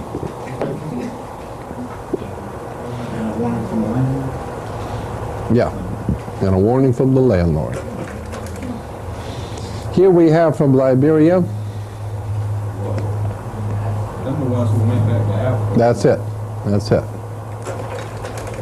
And there's Liberia, state arms of Liberia. And see the sun? And also the sun, which heralds a new day. There it is. The sun is heralding a new day for Liberia. Here is Romania. And here's the national coat of arms, the state arms for Romania. And you see the sun coming up? The sun, rising sun, expresses the promise of a new day. There it is. The sun rising over the mountains of the east expresses the promise of a new day. Here's Mongolia. There is the guy riding on the horse toward the mountain with the sun. The horseman racing into the sun. This stands for the nation's advance toward communism.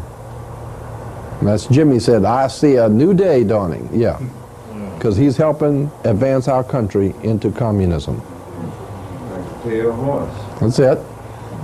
I hate to tell you that, but it is the pale horse.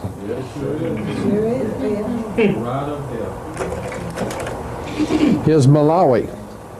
Okay, Malawi. Malawi added the sun to symbolize the dawning of a new day for Africa. There it is. Masonic Freemasonry moved into Malawi. And the people never saw it coming. They didn't understand it, had no idea what it meant.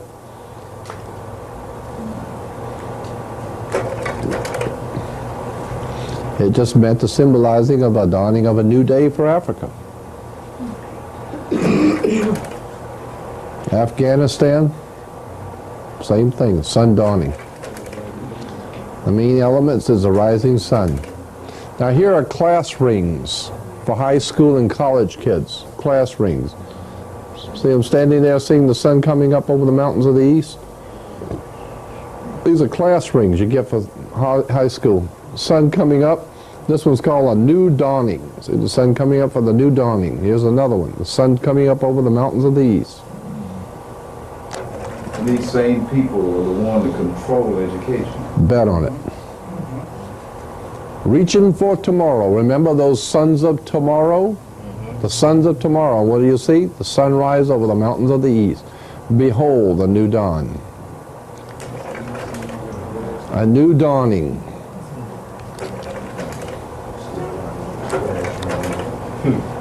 Yeah, behold a new dawn, reaching for tomorrow. That's right, but those are kids' rings, high school and college.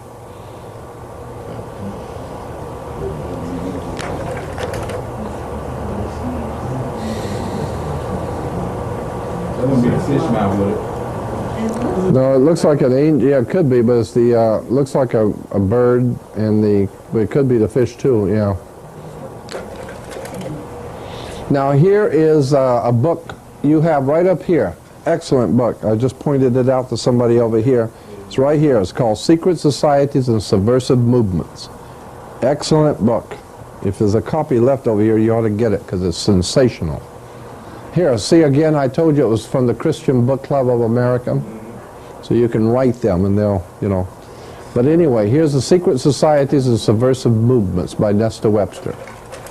And in it, she's quoting this lady who was a member of the Aleister Crowley group. The Aleister Crowley group was called Stella Matritina in England.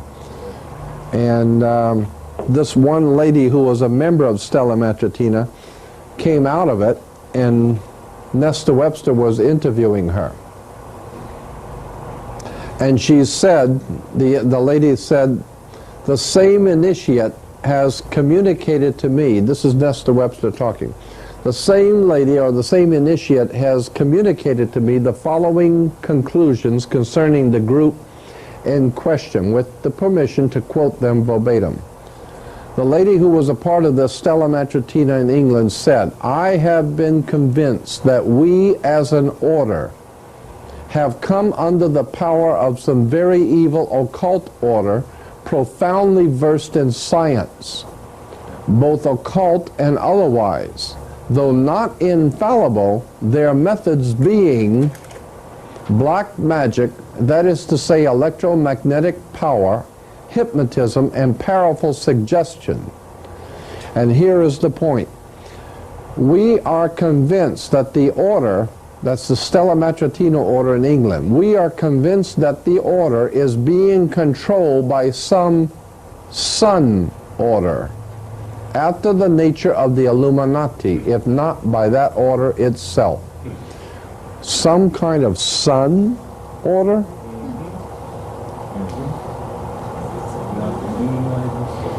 Right. So there is a sun order. An order of the sun. That goes back to Egypt. The ancient order of the sun.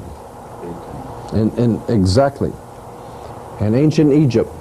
And there were priesthoods of the sun. And then there were other priesthoods who came in, and the Knights Templars and the Masonic Lodge picked all of this stuff up from the Egyptians and rewove it into a new deal. A new deal? A new deal. So it's a rise and fall, rise and fall. Well, it goes back to the sun, the rising and the setting of the sun. And the two suns, the sun of the, you know, how he said, between the two suns, one empire is going and another is coming up, which shows that there is a connection between the fall of one nation and the rise of another. It's not by chance. It's all being orchestrated by something that she calls a sun order. And that's what they call Freemasonry, a sun order. And a while ago I showed you how the sun has two wings, left wing and right wing. Therefore you got left wing politics and right wing politics. You got the right wing and the left wing. Of course, that's what the sun has, is two wings. Somewhere you said that you don't think this is going to work. So if it fails, will it rise again? I don't know. 100 years, 100 years. Probably. It'll just continue trying until... Yeah, I think between good and evil. yeah, it's the battle between, yeah. Truth and false. That's right. Yeah. Now I got my own idea about why that is. I have my own theory on as to why it is that 500 years from today we'll still be fighting the same battle. They'll be doing it a different way, but we'll still be fighting them the same way. The poor people, the working class people will still be fighting the manipulating people who are manipulating and exploiting and keeping everybody else ignorant and stupid and using them and abusing them. There's always been that war. You go back into ancient history, there's always been that few that exploit the many. And it may not ever stop, I don't know.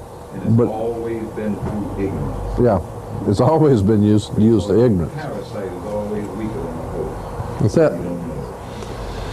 But I got a theory about why it's happening like this and why it will always happen. But that's just my personal spiritual belief. Now, here's a classic example of how symbols are used in churches. Now watch this. We have a cross and the crown in Christianity. Here it is again on the Bible, the cross and the crown. It's on the Holy Bible, okay? Here in that book again of Freemasonry, we will see the cross and the crown. Okay? Now, keeping in mind you've got the Bible here and the cross and the crown there, and this is from that encyclopedia on Freemasonry, remember? Okay. Here we have the first 3 degrees of Freemasonry, first, second, and third degree. That's why when you go into a court, they're going to give you the 3rd degree. Now, over here you got the Scottish Rite and the York Rite. Here is the Royal Archmason, or the Mark Mason, It's called an arch mason, a royal arch mason with the triangle and the circle. Then you got the Order of the Red Cross. So when you hear about the Red Cross doing this and the Red Cross doing that, and give money to the Red Cross, just remember, when you give money to the Red Cross, who you're giving it to? You're giving it to the York Rite Freemasons in New York. Yeah, and they need your money like they need another hole in the head. I find that the Red Cross owned one of the, they manufacture one of the most well-known sniper rifles in the world. Oh, really? Singer Arms in Sweden. The Red Cross? Red Cross owned it. Well, that's great. That makes me feel warm all over. Shoot you, they come back up. Yeah, that's it. Let's go to That's the twin Felix. Yeah, that's what it is. Yeah. Coming and going, they're going to get you. Now up here we have the York Rite of Freemasonry from New York, or York, England, okay? Now here is the symbol, the highest you can go in the York Rite, okay? You see, this is the Scottish Rite, and this is the York Rite. The Scottish Rite has 33 degrees. That's because Jesus supposedly died at 33. That's why it has 33rd degree. But the York Rite, the highest you can go in the York Rite, is called the Order of Knights Templar of the York Rite Freemasonry, okay? What is that symbol? That's the cross and the crown. You've already seen it on the front of the blue book on Freemasonry. Now remember that, cross and the crown, and remember it's the York Rite Freemasonry. Here it is again, the book called Pilgrimage to Virginia of the Knights Templars. And what do you see? Star of David with the Masonic handshake. And over here, the cross and the crown. We're talking about the Knights Templars. The cross and the crown of Freemasonry.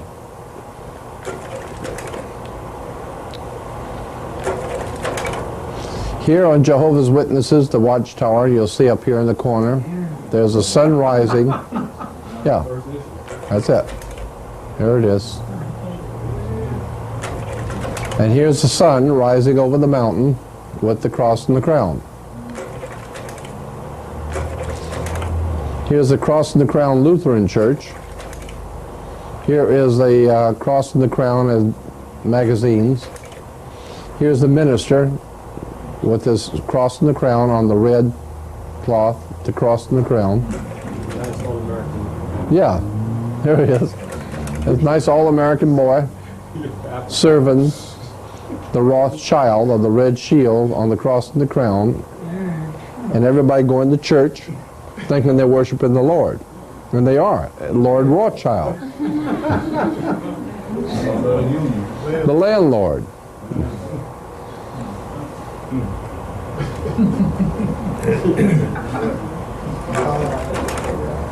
Here's Christian Science. Christian Science, their symbol is the cross and the crown.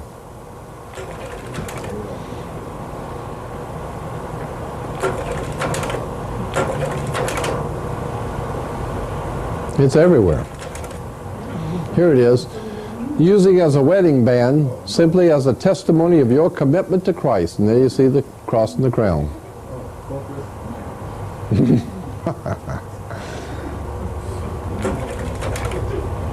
Here it is again. Now here is the Methodist Hospital of Southern California, and there he is, Methodist Hospital of. That's why the Knights Hospitallers, they call them the Knights Hospitallers. Again, you have the cross and the crown. Here is a church in Van Nuys in California by me, the Community Bible Church. And this little circle right here, there it is, 12 signs of the zodiac, and in the middle there's the cross and the crown. Now here's the Santa Anita Apostolic Church.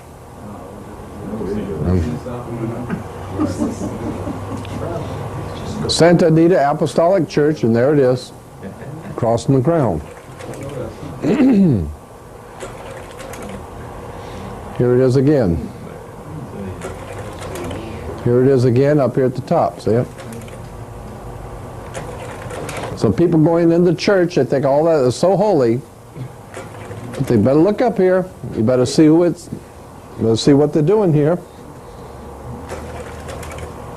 Now, here is something called the 90 and the 60 degree square of Freemasonry. I never do get these right. There's a 90 and a 60 degree. Anyway, this is the square of Freemasonry. Okay, there's the I in the dollar bill. But anyway, here is the square of Freemasonry. But around their necks, they're wearing squares also. See the Freemasons wearing the squares around the neck? How come we got all them different symbols up there at the top, like the shrine? Yeah, this is from an encyclopedia. These are all the different Masonic lodges on the different continents. Okay, go back to the fourth one, the triangle in the circle. Oh, For a moment, all of our bottles and food and everything now has that. Even the football players' jerseys have that. So that means that I told you that was the symbol of York Rite. Right. Freemasonry. Does that mean that they're doing anything to your food in particular? Because everything doesn't have it, but most things do. And most likely, before the year 2000, everything's going to have it. See, they're starting little by little by little to adding it this, add it to that, add it to this.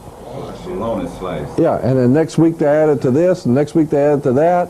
And before you know it, one day you're going to wake up and you can't even go to the bathroom that is in the triangle and the circle everywhere. You walk into any restrooms and in the restaurants, they're all triangles and circles. So they haven't chosen by 1, 2, 3 in order what they want to put it on. Well, I don't know. They're choosing it randomly, or No, I don't think nothing is happening random. No, no, nothing happens random. They own these establishments. They control them. If you're going to get up in high in anything, if you're not in masonry, you're not going too high. That's it. And if you're going to open up, if you're going to have a building, you're going to finance the building of a building, and you get an architect, architects are Freemasons. That's it. Same thing with politics also. So, if you're going to get money to build something, you got to get it from the bank. Banks are Freemasons. After you get the money, you're going to have architects build the building. Architects are Freemasons. You got to buy all the raw materials, the bricks and everything. That's who sells them, is Freemasons. Then you got to get people, the laborers that come out from the unions. That's Freemasonry. And when you get the check and take it down to the bank, that's Freemasonry. So the bottom line is, you ain't doing business in this country unless you do it with Freemasonry. That's it. What is the symbolism in the aprons again? The aprons they're wearing? The apron is the lamb's skin. It goes back to the lamb's skin. That's why when you graduate from college, you get the lamb's skin diploma. It's the lamb's skin. It goes back to Egypt. Anyway, there are two kinds of squares in Freemasonry. This is one square. I think this is the 90-degree square, and these are the 60-degree square. Okay, now I'm drawing attention to two kinds of squares. 90-degree and the 60-degree. Here's the 90-degree on the dollar bill, see? That's the 90-degree square. And that's this 90-degree square on the dollar bill. Now here it is. See the 90-degree square and 60-degree square.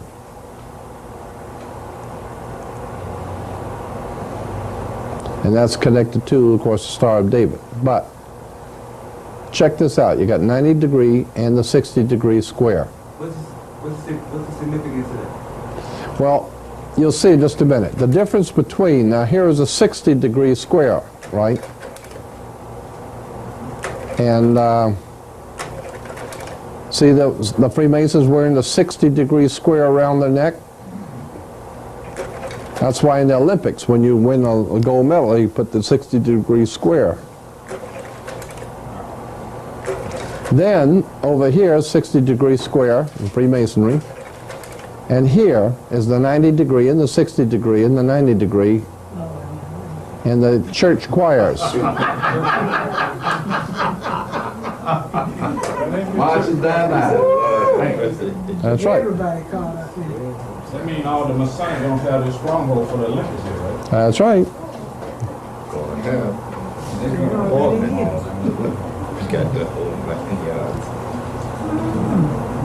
And so when you see, and you go in the churches and you see the choirs, and they're all singing, but all of them have the 16 to 90 degree square.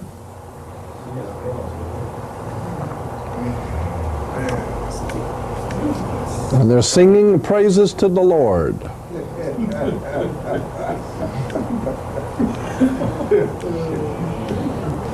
And the Lord just happens to be the big penis.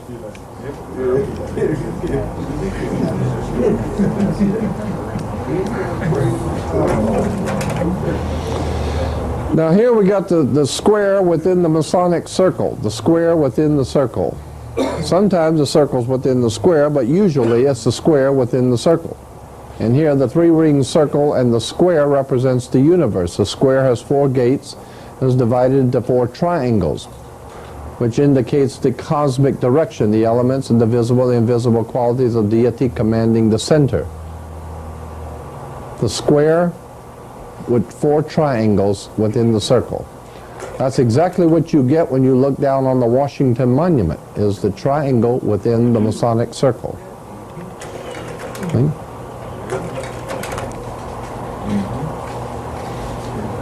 And they show you this way because you got the black triangle as opposed to the white triangle. You pull the two together, comes the Star of David within the Masonic circle. Here's the Kaaba, the black square. It's called in Freemasonry the perfect stone or the mystic cube. The mystic cube is a symbol of the Illuminati. The truth cube or the mystic cube is called the perfect stone or the mystic cube. It's connected to the Illuminati and the Freemasons. Again, it's the square within the circle. The square within the circle. Now we got the little Masonic library has Mormons and Freemasonry. There's Mormons and Freemasonry. Mormon church is nothing but Freemasonry. Mormons and Freemasonry. Mormons and Masonry. Freemasonry and the Book of Mormons. Zion's Park. That's why you got Zion's National Park. The Great White Throne, Zion's National Park. The Great White Throne. Yeah. Okay, again we go back to the red rose, which is the Tuta rose of England, the symbol for world socialism. Now here's the Queen of England with some pornographer or murderer or something, I don't know who he is. Yeah, all the above. Some drug pusher or something. Well, both of them are drug pushers. Oh yeah, they both are. But he's proud to show you his red rose.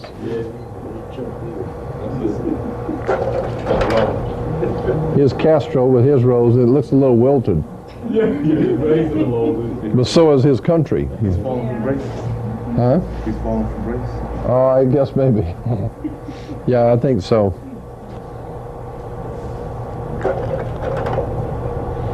There's the, here was the Communist Party chief that Yeltsin overthrew. And there he is with his red rose. Here is the guy called the Butcher of the Balkans. There he is waving his red rose for world socialism. Really want to get no more red roses? And then here's Clinton in front of a poster at the White House in the Time magazine. Time magazine has Clinton posing in front of a poster, and see what he has in his left hand? Yeah, that red rose is supposed to symbolize socialism? Hmm?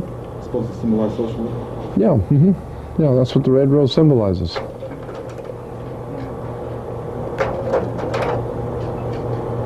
Communist Party boss. Symbolizes world. To soften up the message. Yeah. Goes back to the red Rosicrucianism. It's called. Another sign to let everybody know that he's Yeah. on their side. Exactly. exactly. That's a little symbol to let everybody know. All the big shots in the world will know that he has taken over the Oval Office for the British Israel World Federation of Freemasonry, the World Socialist. In other words, he's deflowered. That's it. While you're looking at Clinton, what's the significance of the drive-by shootings? Was he messing up and they had to send him a subtle message, or what? It could be. It could be that. It could be some of the opposing parties don't like him. Who knows? No, I'm sure it's not the people. The White House, they shot at it with an SKS, and that's the rifle that they want to take away because the country's been flooded with SKS. Oh, okay. Well, that makes sense. And that makes more sense than. And Gore came on the next site talking about gun control and said, by the way, the gun that the gunman used was an SKS, semi-automatic. Yeah. Okay. Well, that makes sense to me. And the one that went in with the airplane, they were both in the same outfit in the Army. Okay, so they had a connection right there. Mm-hmm. Yeah, that makes sense.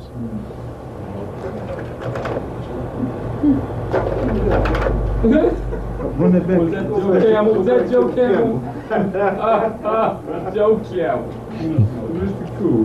No, wait a minute. Now, that's just a goof, or you think that means something? There ain't nothing happening. Nothing happening by chance.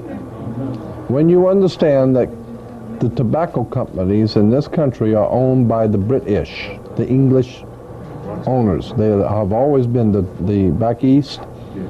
I mean, yeah, I'm back east now. There's always been the British who own the tobacco plantations.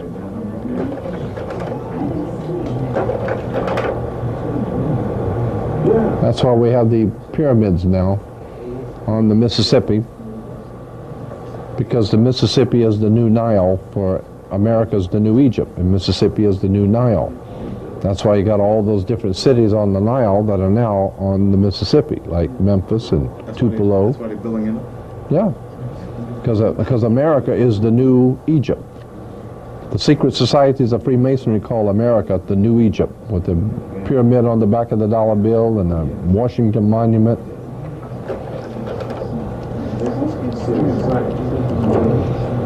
Here's the pyramid at the Louvre Museum. Arco is the pyramid with the Arco is the pyramid from above with no capstone. Goes back to Jason and the Argonauts. Right. I'll go past this. Now we get to the. There again we have the rising sun symbol again. The rising sun on the shell.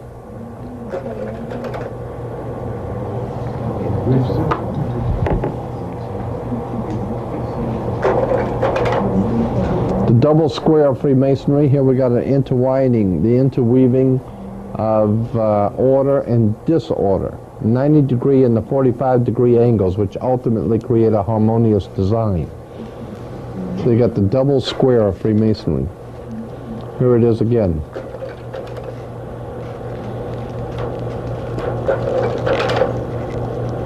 There's the double square, order and disorder.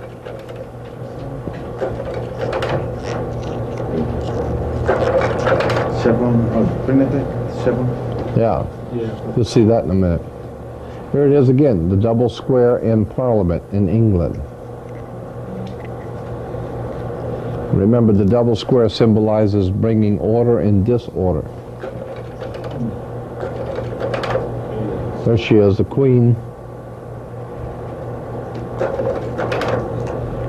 On her crown, she's wearing the Knights of Malta cross, the square, the double, it's the square, but it's the Maltese cross.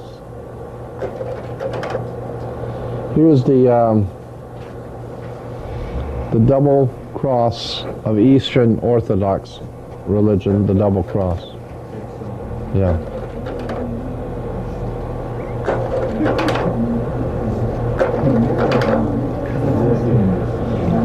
Double. Then we got the mystic star, the seven-pointed star. There's a seven-pointed star, 7 points. There it is again, Masonic Orders of Fraternity with the mystic star. The Golden Dawn Enochian magic of England uses a seven-pointed star. Highway Patrol use a 7-pointed star. Police departments use a 7-pointed star. There's something called the origin and significance of the Magen David. The origin and significance of the Star of David. Star of David goes back to Jerusalem with the cult of the planet Saturn. I told you one of the ancient cults in Jerusalem was the planet Saturn.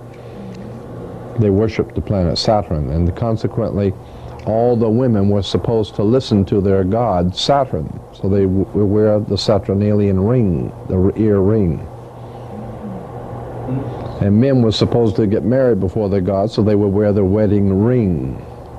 Kings were to be crowned by the god Saturn, so they wear the round crown of the ring of Saturn.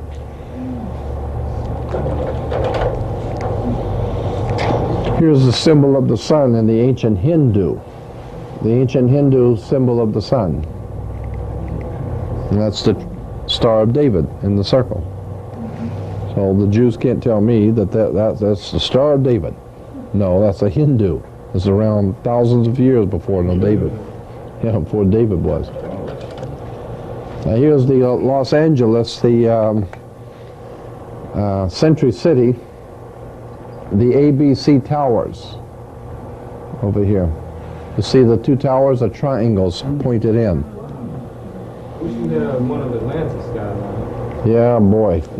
It's just crawling with stuff, man. Just crawling with triangles and circles and circling the triangle. Huh? Oh, no, here. Atlanta. But this is in L.A. But the point is, this is ABC Towers. This is ABC television. And the two towers, the ABC towers, are triangles pointed together. So when you bring the two together, it comes the Star of David. Now, here you have the 5-pointed pentagram. Penta means 5. So you have the 5-pointed pentagram. If you take the arms off of the 5-pointed star, take the arms off, in the middle you got a pentagon. The 5-pointed star is a pentagram, and take the arms off, it's a pentagon. That's why the United States has a pentagon. And one of the biggest defense contractors is Chrysler. Is Chrysler, and that's why they can use the pentagon as their symbol on Chrysler. Because they are the biggest contractor for the Pentagon is Chrysler. Precisely, exactly. Federal government. Federal government bailed Chrysler out because now they own them. Because the Constitution says anything that the federal government finances, it must control. So therefore, when they made sure that Chrysler went broke so that they could come in and finance them and buy them out. So now the Chrysler does not have to charge the federal government for all those tanks and half-tracks and jeeps in case of another war. The federal government's already bought Chrysler.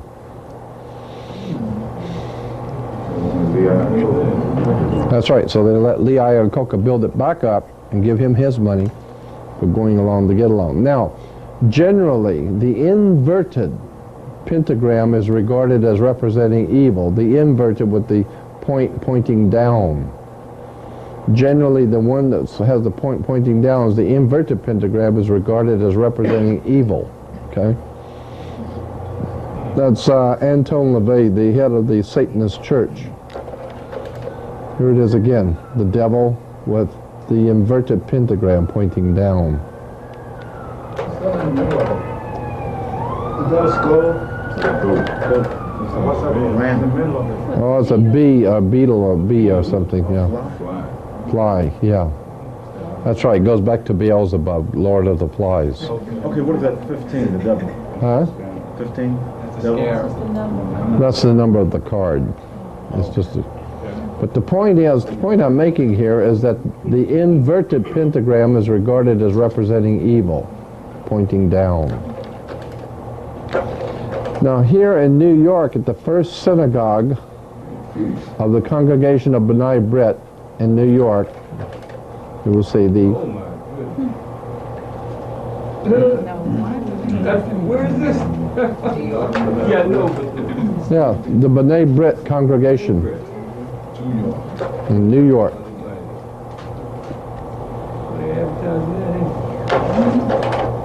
Now here is the Sovereign Grand Commander's flag of Freemasonry, the Mother Lodge. And on it you will see Ordo Ab Chao, which is translated order out of chaos. Order means you've got control. That's why in the television show Get Smart, remember Get Smart? And the two sides in Get Smart, one was chaos and one was control. Because that's the way you get control, is causing chaos. that's why we have chaos now. That's right, you got chaos. Well, you have chaos because the government wants it. Right. So they can get So that they can come in and get control. See, they start the riot. They pay the rioters to start the riot, then they got to come in and put it down. Right. That thing in that thing in Los Angeles, that riot, that was all financed by the government. Anyway, you always get the order out of chaos. 33rd degree, of course, is because Jesus was said to have died at 33.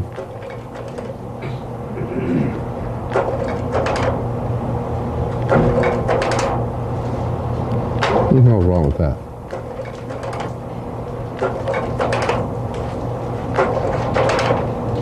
From chaos to control. And that was the two sides in Get Smart. Chaos and control.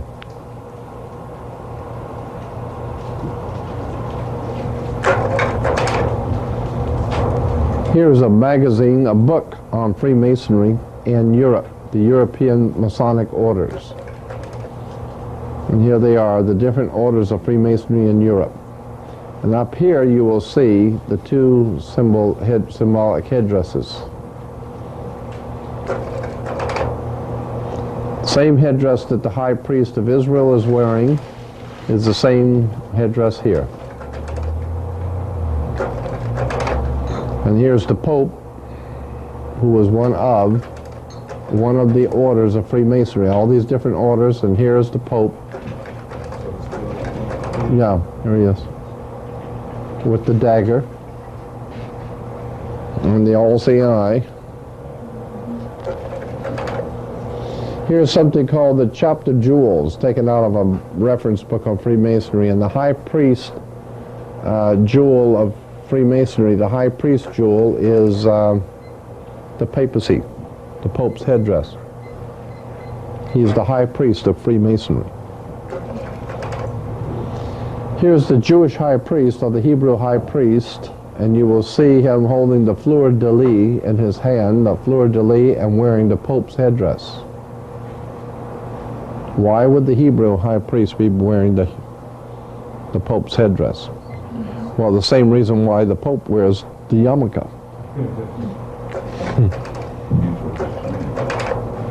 Here is a apron, right, from Freemasonry. And there's the Pope on the apron, with the others who are wearing the black square on their heads. That's when you graduate, you wear the black square. See, when you graduate, you wear that black square on your head.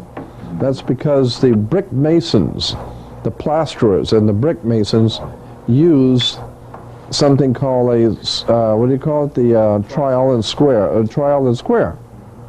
And the square, they hold in their hand and put the cement on. They take the trial and put the mud on the wall. So when they're building a wall, they use that square. And there's a black square. That's what the black square you wear on your head when you graduate.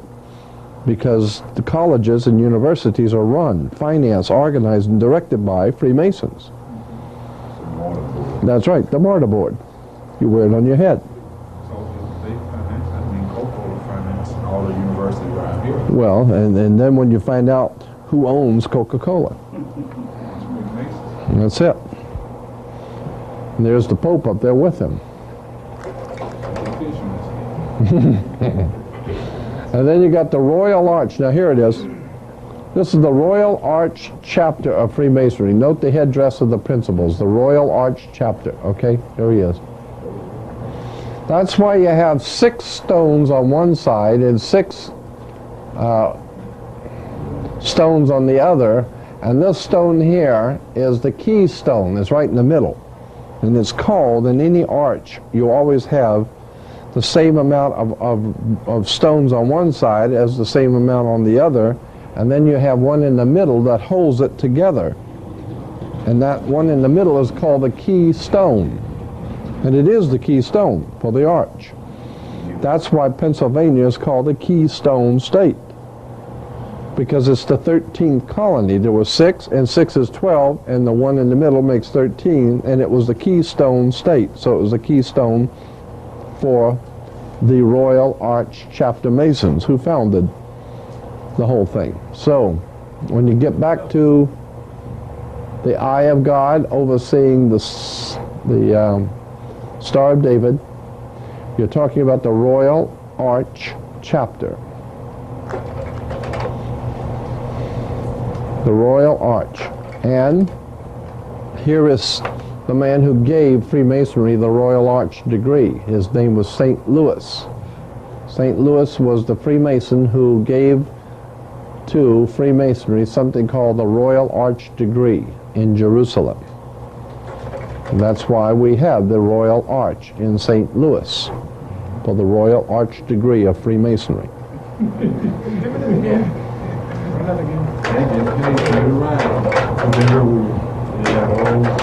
We have something called the Royal Arch Chapter. Royal Arch Chapter of the Grand Lodge Freemasonry. It's a particular kind of Freemasonry.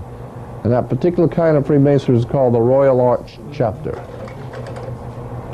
And the Pope, and the man who developed the thing called Royal Arch Chapter was St. Louis at Jerusalem. St. Louis, the Mason, went to Jerusalem and developed what was called the Royal Arch Chapter of Freemasonry in Jerusalem. And that's why you have the Royal Arch today in St. Louis. They don't build this stuff by chance. They don't put that kind of money.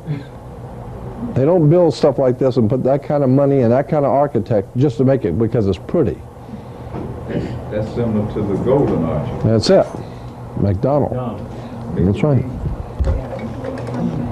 Now here's something called the summit of the arch. Now, this was taken from a State Department bulletin, United States State Department bulletin called the summit of the arch. And here's a picture from that bulletin from the State Department. The glass pyramid at the summit of the arch. See, at the summit of the arch, and this is in Paris, France, at the Louvre Museum, in front of the great glass pyramid is the glass pyramid when all the heads of state are meeting at the summit of the arch. Here's the Pope with all the dignitaries and all the ambassadors. And you'll notice that these ambassadors are all on their knees. And here's a Chinese, he's getting ready to go down on his knee too. I think they're just being considerate. Huh? They're just being considerate. No, ambassadors. When you're an ambassador to a nation, and your country sends you to another country as an ambassador, that's very bad politics for you to go down on your knees, because that's symbolism. They're not only superior to you, but they're like God to you. You go down on your knees. Now, any ambassador to the United States would send to the Vatican, if he goes on his knees, he should be shot in the back of the head, because that's bad politics. You don't send an ambassador. I mean, how would you like to send, if you were a leader of a gang and then sending a representative to another gang, and your representative goes down on his knees and prays to the other one? Say, man, get up off your knees. I didn't send you over here crawling on your knees representing me. Damn. The hell are you doing crawling on your knees representing me? You represent me. That makes me look like I'm crawling on my knees. Right? So why are the ambassadors of all these nations on their knees? Because they know better. This is one time you better go on your knees. Not because he knows the Lord, but because he is the head of a very powerful, sinister, secret society of Freemasonry. And they know that. And they know that. So they have to give him respect. And normally, if we go from one king to another, they stand and talk. But if you go before this guy, you better get on your knees. Because this is some heavy-duty stuff here. That's Knights of Malta Freemasonry. This makes the mafia look like child's play here. And that's the top of the Freemasonry. Yeah. Yeah. There it is again. The skull and the bones and the Pope wearing it and the... Here it is, the Pope. There's the King of England, the star of the... what's his name, the one that was killed, Jacques de Molay. Jacques de Molay with the Knights of Malta. And then we've got the Pope, the King of England, and Jacques de Molay. Adolf Hitler. The Nazis had the...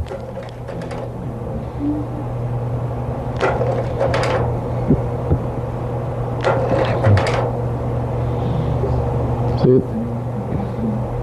They still, the U.S. still wear those as marksmanship. That's right, sure do. Same thing. Here it is on churches, churches over here in Pasadena. They wear it on churches. Now here it is. This is the York Rite Freemasonry again, okay? Here we go. And if you climb up the ladder of Freemasonry,